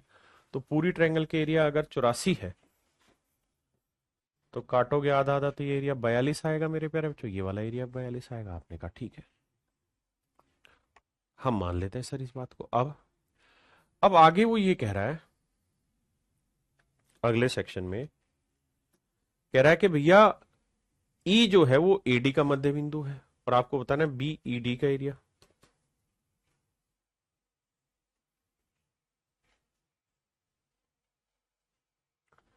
तो मेरे प्यारे बच्चों अब एक बात बताना,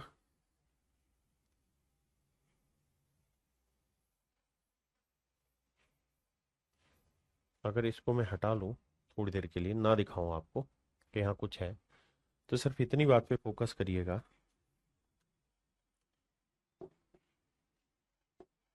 यहां से मैं सामने वाली साइड के मिड पॉइंट को मिला दूं तो कोई दिक्कत है आपको? आप कहेंगे कोई दिक्कत नहीं, पूरा एरिया 42 था। ये मिड पॉइंट दे रखा है, मैं नहीं कह रहा हूं। ई मिड पॉइंट है ऐसा सवाल ने दिया हुआ है। अगर मेरे प्यारे बच्चों ई मिड पॉइंट है और ये सवाल ने दिया हुआ है तो ये ट्रायंगल को 2 इक्वल एरिया में बांटेगा, बिल्कुल बांटेगा। तो 42 को 2 बराबर हिस्सों में बांटेगा तो ये एरिया कितना आएगा? 21। और ये एरिया भी क्या आएगा? 21। और आपसे यही पूछा हुआ है बीईडी का एरिया बताइए। बीईडी का एरिया बताइए, यही मेरे प्यारे बच्चों आपसे पूछा हुआ था। तो आंसर होगा 21। आंसर होगा 21। देखिए ज्योमेट्री बहुत टफ है, लेकिन अगर आप इंटरेस्ट ले लेंगे तो बहुत मजा आएगा पढ़ने में। राज यादव भाई, शुरुआत से पढ़ोगे तो पल्ले पड़ेगी, बीच बीच में आके जुड़ोगे नहीं आएगा पल्ले।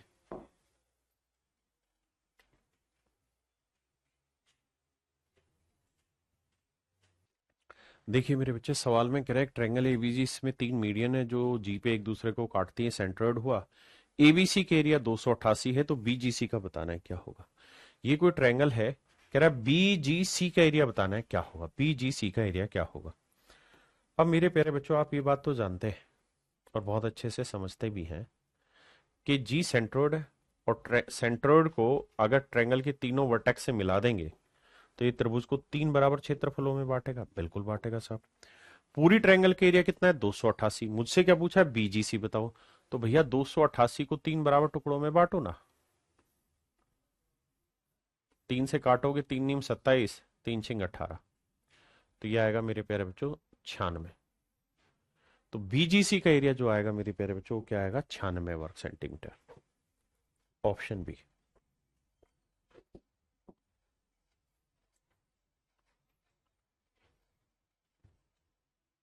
यहां कह रहा है कि भाई ट्रायंगल का एरिया है 288 वर्ग सेंटीमीटर। तो आपको बताना है बी डी जी एफ का एरिया बताइए क्या होगा। B D G F, B D G F मेरे प्यारे बच्चों इस वाले पोर्शन का एरिया पूछा है बी डी जी एफ। अब आप एक बात जानते हैं कि भाई पूरी ट्रायंगल का एरिया अगर 6 है तो ये एरिया एक होगा, ये भी एक होगा, ये भी एक होगा, ये भी एक होगा, ये भी एक होगा, ये भी एक होगा। बिल्कुल। तो हम ये बात मोटी मोटी समझ सकते हैं कि पूरी ट्रायंगल एबीसी का एरिया और ट्रायंगल और क्वाड्रिलेटरल बीडीजीएफ का एरिया, बीडीजीएफ का एरिया एक और एक दो है। तो पूरी ट्रायंगल का एरिया कितना हो जाएगा मेरे प्यारे बच्चों 6। एक और एक दो और एक 3 4 5 6। तो अगर रेशियो ले लेंगे तो ये आएगा 3:1। बिल्कुल सही है। तो पूरी ट्रायंगल एबीसी का एरिया 3 यूनिट नहीं दे रखा है 288 वर्ग सेंटीमीटर। तो एक यूनिट की वैल्यू आएगी 96। और यही आपसे पूछा हुआ है कि एक यूनिट की वैल्यू क्या है 96, यानी ये वाला एरिया पूछा हुआ है। तो ये आ जाएगा मेरे प्यारे बच्चों 96। हाँ है ना। तो ये वाला एरिया भी मेरे प्यारे बच्चों आपका 96 ही आएगा, 96 ही आ जाएगा। कोई दिक्कत नहीं। अगला सवाल भी थोड़ा अलग है। सवाल में कह रहा है कि भाई एक ट्रायंगल है एबीसी जिसमें AD B F BE C F मध्यिकाएं हैं और त्रिभुज की भुजाएं दे रखी ए बी बी सी सी ए 20 16 और 24, 20 16 और 24। मेरे प्यारे बच्चों एक बात बताइए, सवाल ने एक ट्रायंगल दे रखी है एबीसी। आपने कहा जी ओके रिपोर्ट है। A B C, A B 20 है, बी सी 16 है और सी ए 24। 20 16 24, 20 16 24। क्लियर है मेरे प्यारे बच्चों। हाँ। अब अगली बात सर ये है सरकार कि सवाल में कह रहा है कि भैया हमने 3 मध्यिकाएं खींची, लेकिन मैं कह रहा हूं मध्यिकाओं से पहले आप ये बताओ ट्रायंगल के एरिया क्या होगा। तो आप कहेंगे साहब एरिया निकालने के लिए पहले एस निकालना होगा, और एस का मतलब होता है सारी भुजाओं का जोड़, यानी 20 जमा 16 जमा 24 और बटे करिए साहब 2। तो 24 और 16 कितना हुआ 40, 40 और 20 60, 60 का आधा कितना हुआ मेरे प्यारे बच्चों 30। अब एरिया क्या होगा मेरे प्यारे बच्चों एस, एस माइनस मतलब फार्मूला तो पता ही, लिखवाने की जरूरत ही नहीं है। तो एस है 30, 30 में 20 गया 10, 30 में 16 गया 14 और 30 में 14 24 गया 6। अब देखिए जीरो और जीरो निकालेंगे बाहर तो भैया 10 आ जाएगा। यहां बचा 3, 14 को 2 गुना 7 लिख लेते हैं और 6 को 2 गुना 3 लिख देते हैं। तो 3 और 3 बाहर आ गया, 2 और 2 बाहर आ गया, अंडर रूट में 7 बचा। 3 दूनी 6 दही 60। तो एरिया है मेरे प्यारे बच्चों 60√7। पूरी ट्रायंगल एबीसी का जो एरिया है मेरे प्यारे बच्चों वो आया 60√7। क्या है मेरे बच्चे 60√7। ट्रायंगल एबीसी का एरिया आया 60√7। कह रहा जी बी डी जी का एरिया बताइए।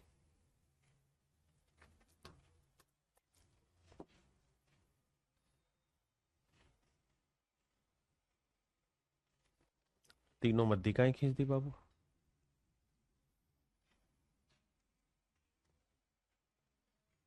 इनके नाम है एडी बीई और सी एफ। 3 मध्यिकाएं, तीनों मध्यिकाएं एक दूसरे को वहां पे काटती हैं, सेंट्रोइड पे जी पे काटती हैं। बिल्कुल ठीक है जी। अब कह रहा है बी डी जी का एरिया बताइए क्या होगा बी डी जी का एरिया। तो आप ये बात तो जानते हैं कि साहब ये एरिया एक होगा तो ये भी एक, ये भी एक, ये भी एक, ये भी एक, ये भी एक, यानी पूरी ट्रायंगल के एरिया का 1/6 एरिया होगा ये। आपने कहा हाँ। तो यानी पूरी त्रिभुज का 1/6 एरिया होगा ये। तो आंसर आएगा 10√7।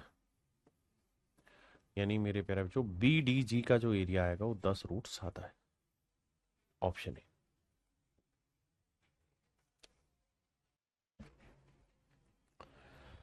अब मेरे प्यारे बच्चों मैं आपसे डिस्कस करने जा रहा हूं मास पॉइंट ज्योमेट्री थ्योरम। देखिए यार,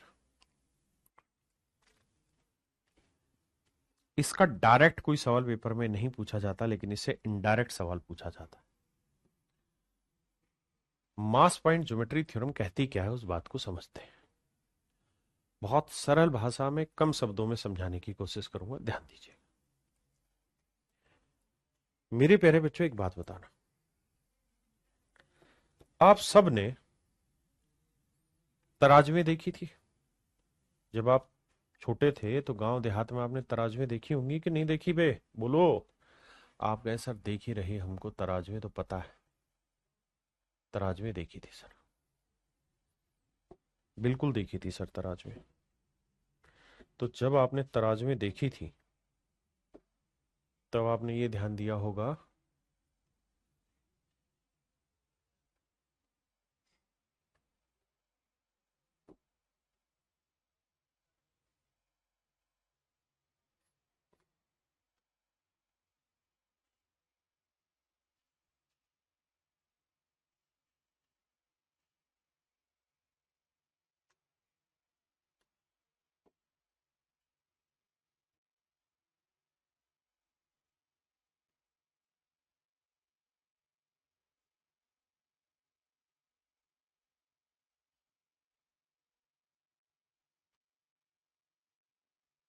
भाई, थोड़ा पेशेंस रखना, बस समझाऊंगा और बढ़िया से समझा दूंगा।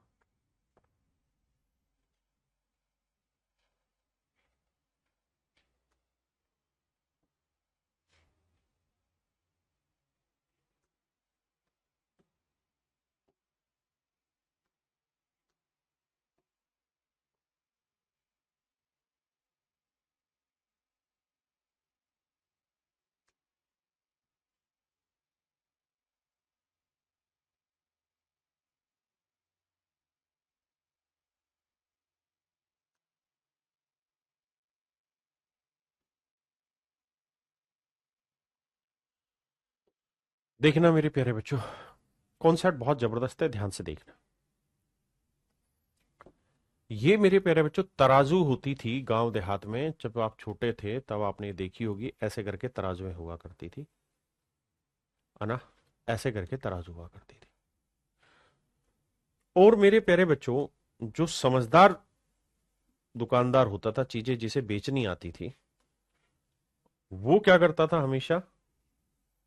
जो समझदार होता था वो क्या करता था मेरे भाई,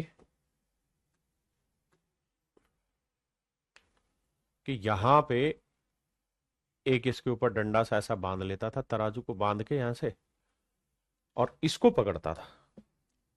इसको पकड़ता था, इधर वजन तो रख देता था 1 किलो 2 किलो के बाट, हाँ है ना? और इधर मेरे प्यारे बच्चों आपको चीनी वीनी जो भी तोलना होता था वो सब चीजें तोलता था। ये सारी कहानी मेरे प्यारे बच्चों आपने पढ़ी होगी। तो हमेशा आपने एक चीज नोटिस की होगी कि ये वाले जो पॉइंट होता था ये बिल्कुल मिड पॉइंट पे होता था, बीचों बीच होता था। ये जो चीज होती थी बिल्कुल मिड पॉइंट पे रहती थी, क्योंकि जब जब ये वाला पॉइंट मिड पॉइंट पे रहेगा, पकड़ने वाला ताखड़ी पकड़ने वाला जो बिंदु है मिड पॉइंट पे रहेगा, तब तब मेरे प्यारे बच्चों इसकी कैलकुलेशन प्रॉपर करेक्ट आएगी।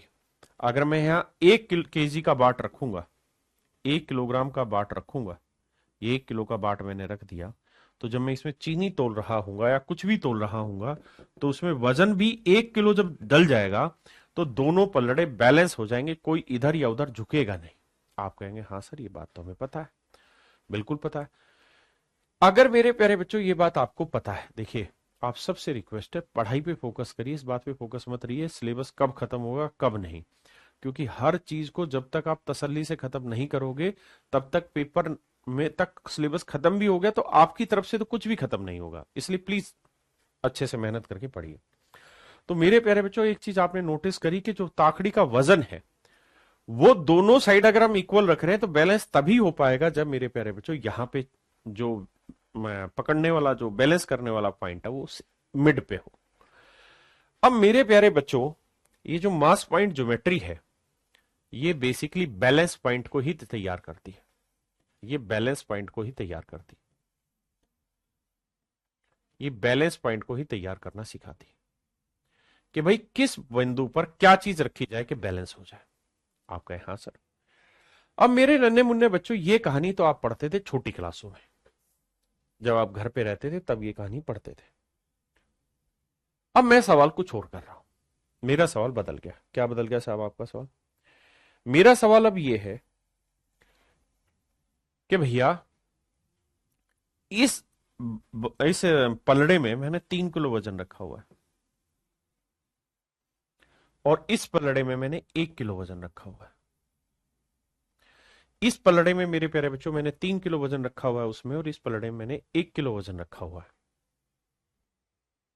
इस पलड़े में मैंने 3 किलो वजन रखा हुआ है, इस पलड़े में मैंने 1 किलो वजन रखा हुआ है। तो मैं आपसे ये जानना चाहता हूं कि जो ये बैलेंसिंग वाला पार्ट हम लगाते हैं, जो पकड़ने वाला पार्ट होता है, ये वाला पार्ट, ये इसके बीच में लगाऊं, यहां लगाऊं, यहां लगाऊं, यहां लगाऊं, कहां लगाऊं जिससे दोनों पलड़े बैलेंस हो जाए, ऊपर नीचे ना झुके। दोनों पलड़े बैलेंस हो जाए, ऊपर नीचे ना झुके, कहां पे लगाऊं इसको, कहां पे सेट करूं इस बैलेंस को, कहां पे सेट करूं इस बैलेंस को, ये मैं आपसे पूछना चाह रहा हूं। तो मेरे प्यारे बच्चों एक बात ध्यान रखना कि अगर इनके वजन का अनुपात 3:1 है, अगर इनके वजन का अनुपात 3:1 है ना, 3:1 है, तो मेरे प्यारे बच्चों इस डंडे को 1:3 में बांट दो। 1:3 में बांट दो इस डंडे की लंबाई को। और जो 1:3 में जब बांटोगे ना, तो जहां पे ये एक वाला हिसाब बैठेगा, यहां पे मेरे प्यारे बच्चों आपको डंडा बैलेंस करना पड़ेगा। यहां पे आपको डंडा, यहां से ताकड़ी पकड़ोगे तो दोनों तोल बैलेंस हो जाए। हाँ है ना? किस रेशियो में? 1:3 में। कोई दिक्कत नहीं। मैं सवाल और ले रहा हूं, मैं सवाल और ले रहा हूं बाबू। देखिए कॉन्सेप्ट समझने की तरफ ध्यान देना, ताकड़ी की तरफ ध्यान नहीं देना। आप ये कहोगे कि सर इसका कोई यूज तो है नहीं ज्योमेट्री में। बाबू सब यूज सिखाऊंगा, बट बी श्योर, पेशेंस रखना पड़ेगा। मैं कह रहा हूं मेरे लाला, यहां मैं रख रहा हूं 20 किलो वजन, यहां मैं रख रहा हूं 25 किलो वजन,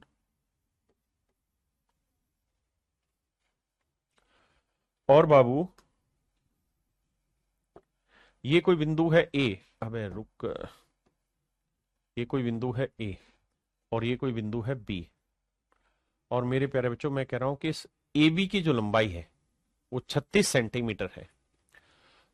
तो बताओ यार, ए से कितनी दूरी पे बैलेंसिंग वाला, यानी ये हाथ वाली चीज पकड़े, हत्था इसका, ताकि दोनों साइड का वेट बैलेंस हो जाए, दोनों साइड का वेट बैलेंस हो जाए, ना कम ना ज्यादा। बताइए सोच समझ के किधर क्या रखें कि सेट हो जाए मामला। किधर क्या रखें कि वेट बैलेंस हो जाए। जी उजाला सिसोदिया जी, मैं जो पढ़ाता हूं उतना आप पढ़ लें, it is more than enough. If you have some time, if you have some type of basic knowledge, कि आप मेरी बातों को बहुत अच्छे से समझ रहे हैं, तो आप प्रैक्टिस कर लीजिए। वो भी बहुत जरूरी है, क्योंकि बिना प्रैक्टिस के आपको पता नहीं चलेगा आपने क्या पढ़ा। तो आप कहेंगे देखिए श्रीमान, अगर हम वेट का रेशियो लेते हैं तो 5 चौक 20 और 5 5 25, यानी वेट का रेशियो 4:5 है। तो सर आंख बंद करके उल्टा कर दो, 36 को बांट दो 5:4 में, 5:4 में। तो 5 और 4 9, 9 यूनिट 36, 1 यूनिट 4, 4 5 20 और 4 चौक 16। इसका मतलब ये हुआ सर कि ए से 20 सेंटीमीटर की दूरी पर, ए से 20 सेंटीमीटर की दूरी पर और बी से साहब 16 सेंटीमीटर की दूरी पे वो बैलेंसिंग वाला हत्था लगाना होगा। यानी यहां पे अगर आप बैलेंसिंग का हत्था लगा देंगे ना बाबू, तो मैनेज कर देंगे सारी चीजों को। अगर आप यहां लगा देंगे तो चीजें मैनेज हो जाएंगी, दिक्कत नहीं होगी। यानी ए से 20 सेंटीमीटर की दूरी पर और बी से 16 सेंटीमीटर की दूरी पे वो हत्था लगेगा। उसके बाद दोनों तराजू हिलना बंद हो जाएंगे और बैलेंस में खड़े हो जाएंगे एक जगह। मेरे बेटे प्यार से प्रेम से इस बात को सीखिए।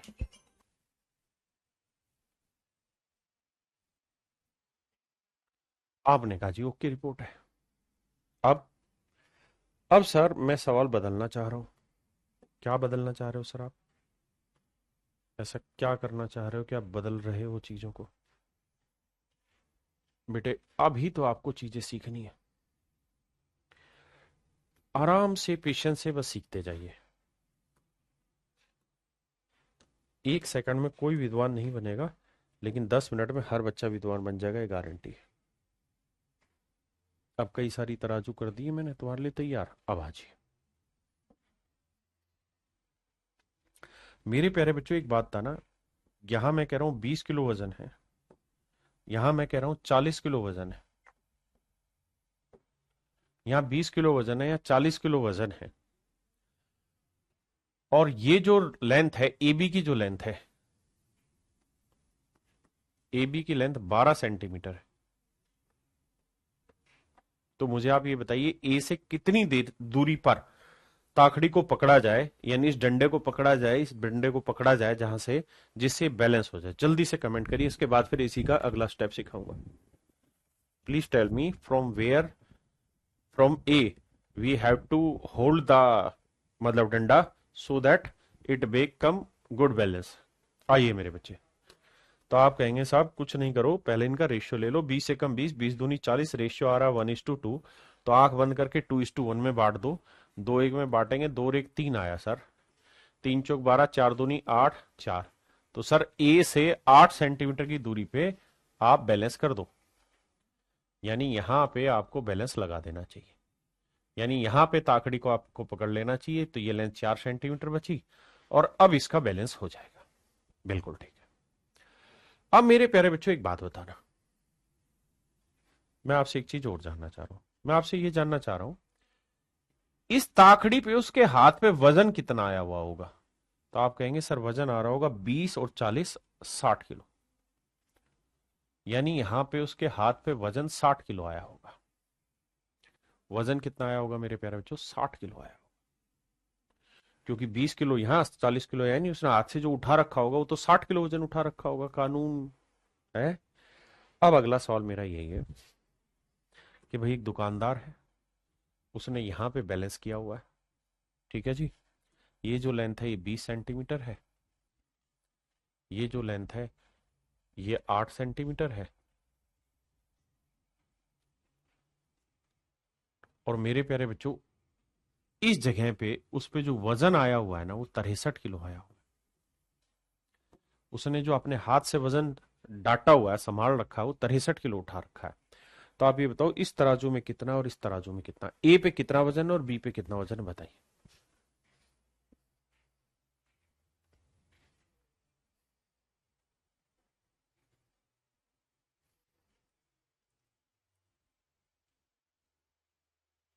सर ये पोर्शन में रेशियो में भी सिखाया जा सकता है क्या? निधि बेटा रेशियो में तो सिखा सकते हैं, लेकिन यहाँ पे जरूरी है, रेशियो अलग चीज है, ये अलग चीज है। इसको ज्योमेट्री में यूज करना सिखाना है ना मैंने। अब आप कहोगे देखो सर, 4 दूनी 8, 4 5 20। तो सर पहली बात तो उल्टी चाल चलेगा, ये 5 है तो यहाँ वजन 5 किलो होगा, यहाँ 2 है तो यहाँ वजन 2 किलो होगा। अब टोटल वजन कितना हो गया साहब? 2 और 5 7।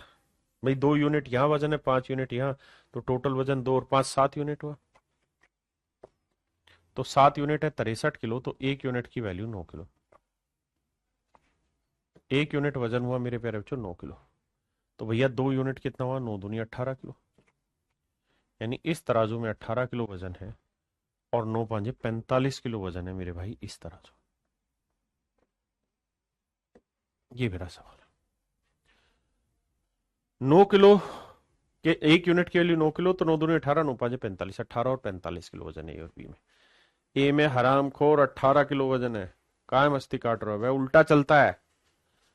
अगर यहाँ 2 है तो 2 यहां लोगे, यहाँ 5 है तो 5 वहां जाएगा, क्रॉस जाएगा, तभी तो बैलेंस करना सीखोगे। टंक लाल भाई गलत क्यों बता रहा है उत्तर? आइए आगे। मैं कह रहा हूं एक आदमी है, उस आदमी ने यहां पे बैलेंस टेका हुआ है, ठीक है जी, और कह रहा है कि ये साइड है 60 सेंटीमीटर लंबी, और ये साइड है 70 सेंटीमीटर लंबी। बहुत बढ़िया जी। सवाल में कह रहा है 117 किलो वजन है यहाँ पे, तो बताइए दोनों तराजुओं में कितना कितना वजन है, और यहां से बैलेंस किया हुआ है। सागर भाई what a language, what about you, मतलब कौन सी बात पे आप नाराज हो रहे हो? जी जी अभी होगा बेटा, होगा होगा। डिक्टेटरशिप नहीं नहीं नहीं सागर, ऐसा कुछ है ही नहीं बेटा, हिंदी इंग्लिश दोनों बोलो। आपकी प्रॉब्लम तो बताओ, how can you say that I am dictator? Randhir Kumar कह रहे क्या ये प्री में आता है मीन्स में? मेरे बच्चे प्री में भी आता है, मीन्स में भी आता है। ये सवाल ही कुछ और होगा, आप पेशेंस तो रखिए। I will explain it to you ना, कि how would you solve it. आइए मेरे बच्चे, अब आप कहोगे देखो साहब ये तो बड़ा तय है कि इनका रेशियो जो है साइड की लेंथ का वो तो बड़ा आसान है, 6:7 है। तो सर जो इनकी लेंथ का रेशियो है ना, एक्चुअल में इसका वेट का रेशियो उल्टा होगा, यहाँ 6 वेट होगा तो यहाँ 7 वेट होगा। तो 7 और 6 कितना बना मेरे प्यारे बच्चों? 13। 13 यूनिट रिप्रेजेंट कर रहा है 117 को, तो 13 निम में 117, एक यूनिट की वैल्यू 9, तो 9 7 63 किलो वजन यहाँ होगा, और 9 6 54 किलो वजन यहाँ होगा। हाँ है ना मेरे प्यारे बच्चों? ध्यान ये रखना कि इन दोनों वजन का टोटल हर हाल में यहाँ सेट होना चाहिए। ठीक ठीक है भाई। सर हरामखोर क्या होता है? आप तो टीचर है। अरे मेरे भाई मैंने तो हरामखोर बोला ही नहीं, कैसी बात कर रहा है सागर भाई? और अगर मैंने गलती से बोल भी दिया होगा तो मस्ती मजाक में बोलते हैं। हरामखोर का आप क्यों सीरियस ले रहे हैं? आगे से नहीं बोलेंगे। नाराज क्यों रहे मेरे भाई? माफी, कैसी बात कर रहे हो आप? हम की किसी बुरी इंटेंशन से किसी बच्चे को कैसे बोल सकते हैं? आप हमारे लिए हमारे बच्चों की तरह ही है, तब नाराज क्यों रहे? कुमार सिद्धांत कहते हैं जिम के डंबल भी इसी तरह काम करते हैं, बिल्कुल सही कह रहा। अब मेरे प्यारे बच्चों मैं सीधा ज्योमेट्री पे ले चलता हूं, क्योंकि आप नाराज ज्यादा हो रहे हैं, खतरनाक तरीके से व्यवहार कर रहे हैं। आ जाइए, अब मैं सवाल पे लाता हूं। कहता है त्रिभुज एबीसी में ए को डी से तथा बी को ई से मिलाया गया। ए को डी से और बी को ई से मिलाया गया, ठीक है जी। ए को डी से और बी को ई से मिलाया गया। डी भुजा बीसी पर, डी जो है भुजा बीसी को 2:3 में बांटता है। लेंथ का रेशियो ध्यान देना, 2:3 में बांटता है। तथा ई भुजा एसी को 3:5 में बांटता है। ई जो है वो भुजा एसी को 3:5 में बांटता है। तो आपको बताना है एओ इज टू ओडी क्या रेशियो होगा और बीओ इज टू ओई का रेशियो क्या होगा। पहले आप सवाल पढ़ लीजिए, फिर हमें चर्चा आगे करूंगा। मास पॉइंट ज्योमेट्री यही बताऊंगा।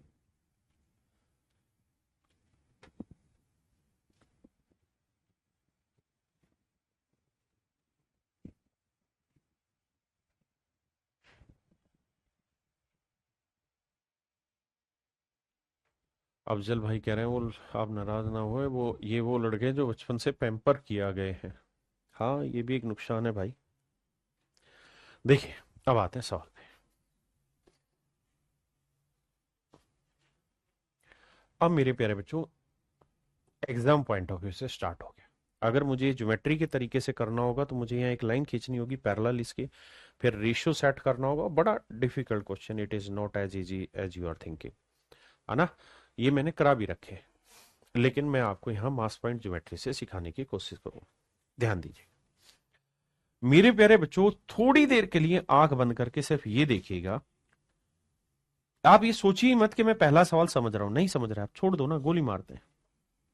एक बात बताइए, समझो यार ये तराजू का पलड़ा है, एक पलड़ा यहां पे है और एक पलड़ा यहां पे है। यहां से मैंने तराजू को बैलेंस किया हुआ है, और जहां बैलेंस किया उसकी लेंथ का रेशियो 2:3 है, 2:3 है, 2:3 है। तो अगर इनकी लेंथ का रेशियो 2:3 है तो वजन का अनुपात 3:2 होगा, यानी यहां पे 3 किलो वजन होगा तो यहां 2 किलो वजन होगा। पहले इतनी बात को समझिए, ज्योमेट्री में समझाने की कोशिश करो। आपने कहा बढ़िया, समझ में आ गया।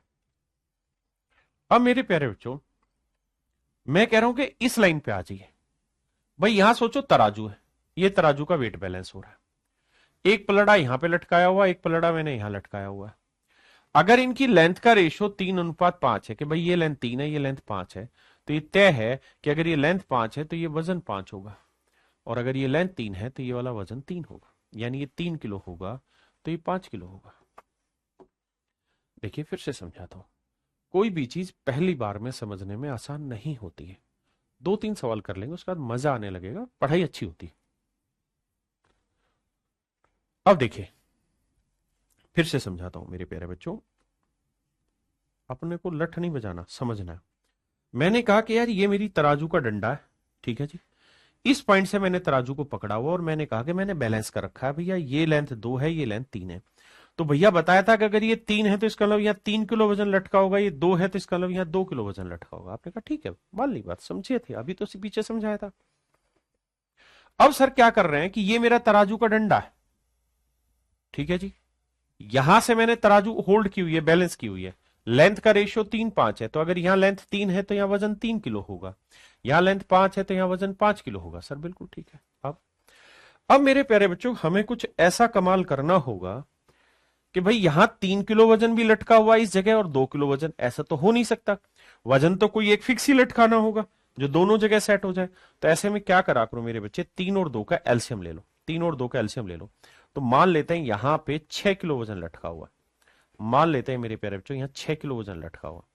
तो भैया 2 यूनिट रिप्रेजेंट कर रहा है 6 किलो को, तो 1 यूनिट की वैल्यू 3, तो 3 यूनिट की वैल्यू आ गई 9। इसका मतलब यहां पे वजन लटका हुआ है 9 किलो। आपने कहा जी मान ली बात, यहां 9 किलो वजन लटका हुआ है।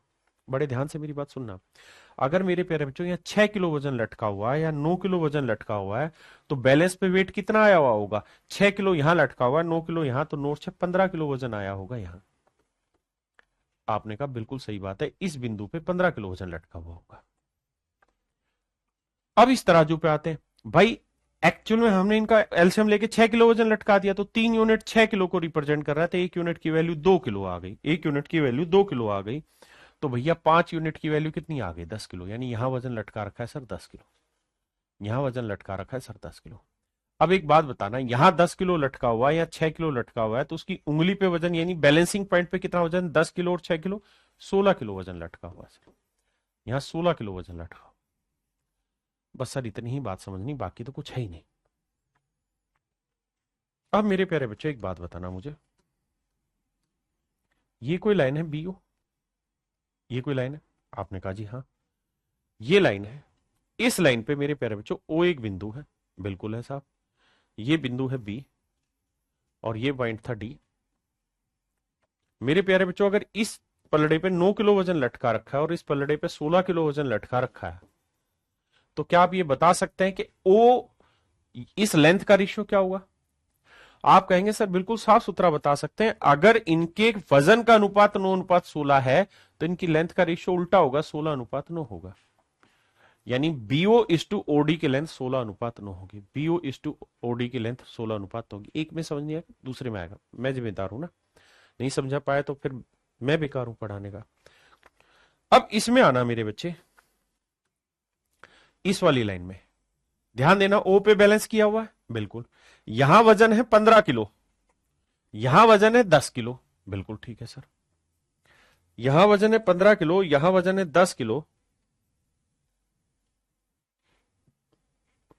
तो मेरे प्यारे बच्चों अगर समझाने के लिए मैं ये लाइन ले रहा हूं, ये लाइन यहां ले रहा हूं समझाने के लिए, यहां मैं ले रहा हूं लाइन समझाने के लिए, तो बेटा थोड़ा सा दिमाग दौड़ाना, आसान चीज है। यहां कोई बिंदु है ओ, ये पॉइंट था ए पे वजन लटका हुआ 15 किलो, ना 10 किलो माफ करिएगा, और यहां पे ये पॉइंट था डी, तो ये पॉइंट होगा ई, ये पॉइंट था ई, माफ करिए। तो यहां वजन लटका हुआ है कितना? 15 किलो। तो मेरे बच्चे यहां वजन का अनुपात 10 और 15 किलो है, तो वजन का रेशियो लोगे 5 दूनी 10, 5 3 15।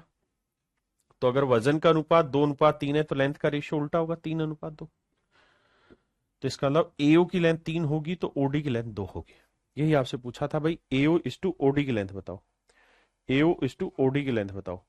तो एओ इज टू ओडी की जो लेंथ होगी मेरे प्यारे बच्चों, एओ इज टू ओडी की लेंथ जो होगी वो होगी 3/2, बिल्कुल ठीक है। और बीओ इज टू ओई की लेंथ बताओ, तो बीओ इज टू ओई की लेंथ होगी 16:9, तो ये लेंथ होगी 16:9, यानी मेरे प्यारे बच्चों ऑप्शन बी मेरा एब्सोल्युटली राइट है। अब मेरे प्यारे बच्चों मुझे सिर्फ कमेंट करके बताइए कितने बच्चे समझ गए, क्योंकि इतने बड़े सवाल हैं कि जब बढ़िया सवाल आएंगे ना तो आपका जी खुश हो जाएगा, मजा आ जाएगा, दिल गदगद हो जाएगा। लेकिन अभी थोड़ा दिक्कत हो रहा है।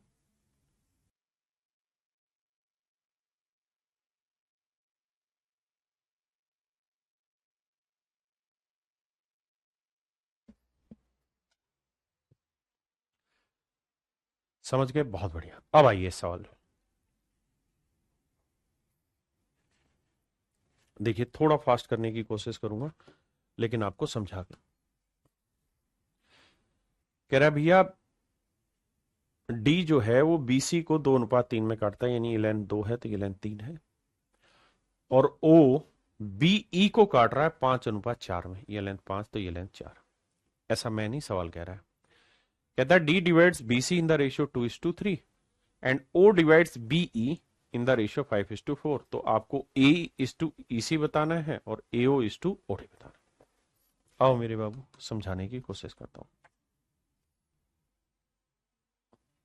अब लगाते हैं दिमाग। मेरे प्यारे बच्चों, सबसे पहले आप ये बताइए, भाई मैंने ये सोच लिया कि ये तराजू का डंडा है, ठीक है जी। एक पलड़ा यहां पे लटका रखा है, एक पलड़ा यहां पे लटका रखा है, और यहां से कर रखा है मैंने बैलेंस, ठीक है साहब।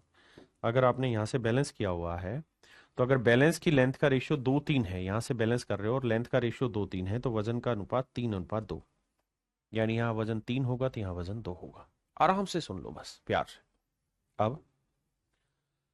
अब सर ये भी समझना, यहां पे मैंने इस डंडे को, मतलब सॉरी, ये है तराजू का डंडा, एक तराजू का बाट यहां लटका हुआ है, एक तराजू का बाट यहां लटका हुआ है, और यहां से मैं बैलेंस कर रहा हूं, यहां से डंडा पकड़ के बैलेंस कर रहा हूं। आपने कहा जी ठीक है कर दो। अगर आप यहां से बैलेंस कर रहे हैं तो लेंथ का रेशियो 5:4 है मेरे प्यारे बच्चों, तो मेरे प्यारे बच्चों लेंथ का रेशियो 5:4 है, तो वजन का रेशियो क्या होगा 4:5। वजन का रेशियो क्या होगा 4:5, बिल्कुल ठीक है। तो मेरे भाई 4 और 3 कैल्शियम क्या होगा 12, तो यहां पे वजन ले लेते हैं 12 किलो।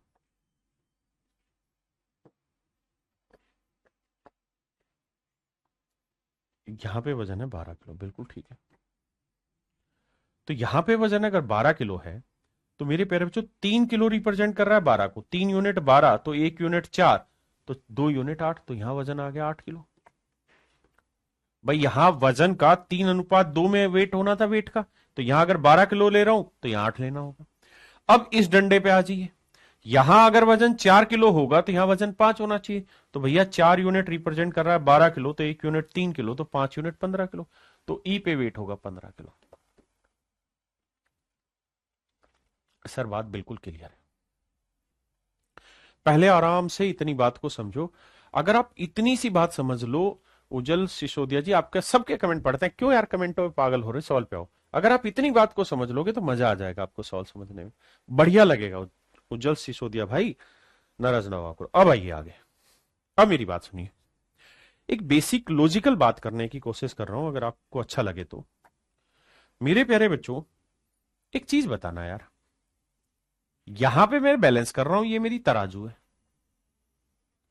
इस पलड़े में वजन है 8 किलो और मेरी उंगली पे वजन आ रखा है 15 किलो। इस पलड़े में वजन है 8 किलो और मेरी उंगली पे वजन आ रखा है 15 किलो, तो बेटा उंगली का वजन जो होता है ये इन दोनों का जोड़ होता है, तो ये 8 है तो यहां क्या रहा होगा 7 किलो। बिल्कुल रहा होगा सर 7 किलो, इसमें कौन मना कर सकता है, इसमें किसकी हिम्मत है सर जो मना कर दे। हाँ जी। दूसरी बात, मेरे प्यारे बच्चों इस पलड़े पे वजन 12 किलो है, इस पलड़े में वजन 8 किलो है, तो 8 और 12 20, तो इस उंगली पे वजन का प्रभाव आएगा 20 किलो, बिल्कुल आएगा सर।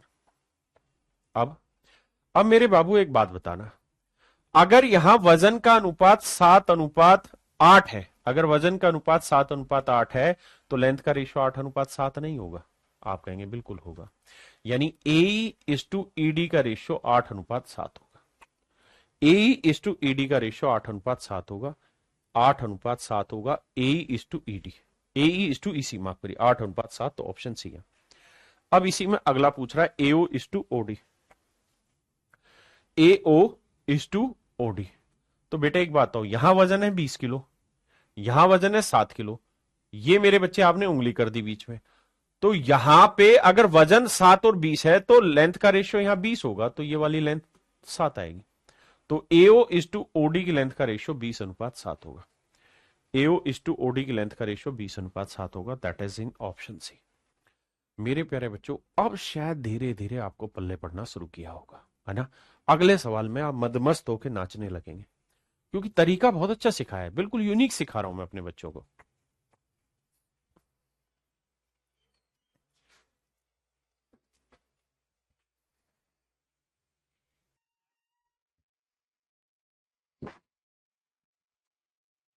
आइए मेरे प्यारे बच्चों, देखिए ध्यान से।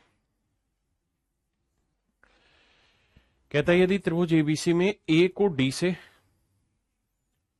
तथा बी को ई से मिलाया जाता है, ओ बी ई को मेरे प्यारे बच्चों काट रहा है 5:3 में। ये है मेरे प्यारे बच्चों 5:3।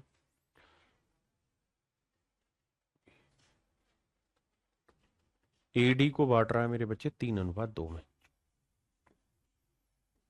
ऐसे मेरे प्यारे बच्चों बांट रहा है, तो हमसे पूछ रहा है ए इज टू ई सी का रेशियो और B D is to D C का रेशियो। आइए मेरे लाला समझाने की कोशिश करता हूं।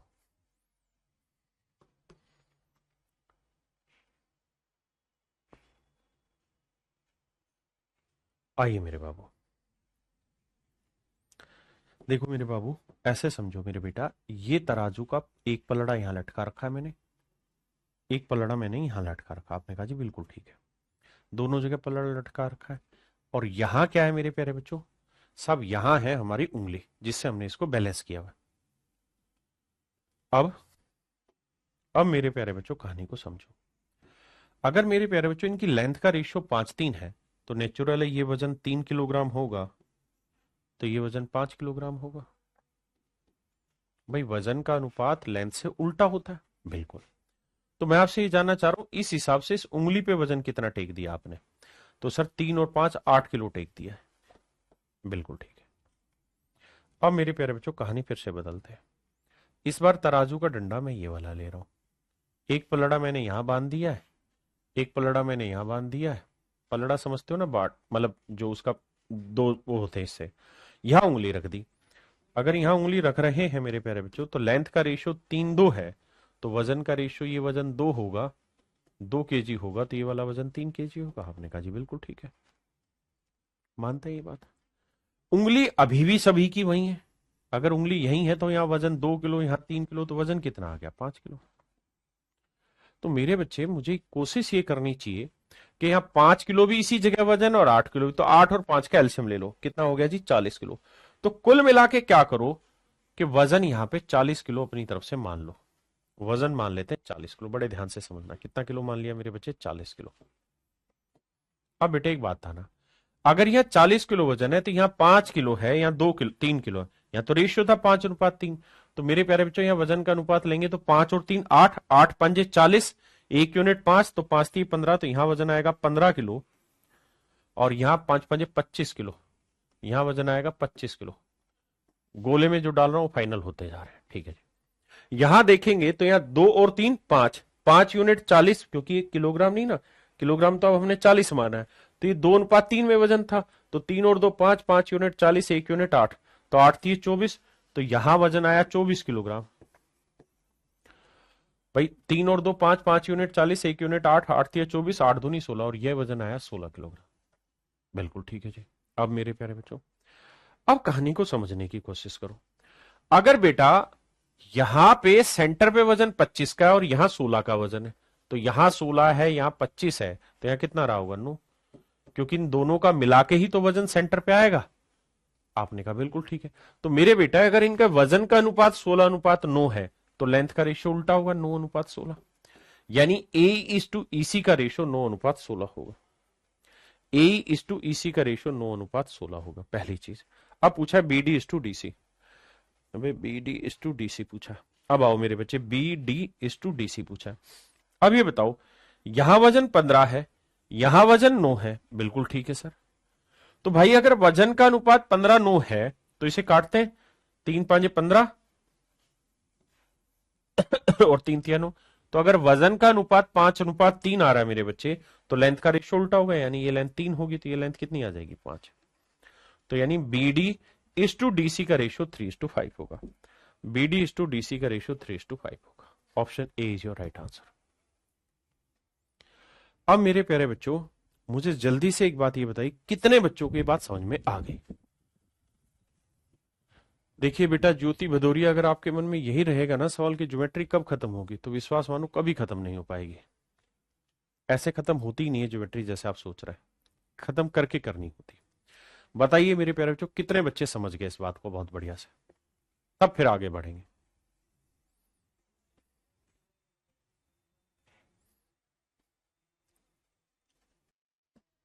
चलिए आज इतना ही रखते हैं मेरे प्यारे बच्चों, बाकी कल मिलते हैं आपसे, फिर आगे बढ़ेंगे। जो कराया है इसको पढ़ के आइए, ताकि धीरे धीरे वो कंफ्यूजन दूर हो जाए आपको। थैंक यू मेरे प्यारे बच्चों, have a nice day to everyone, thank you.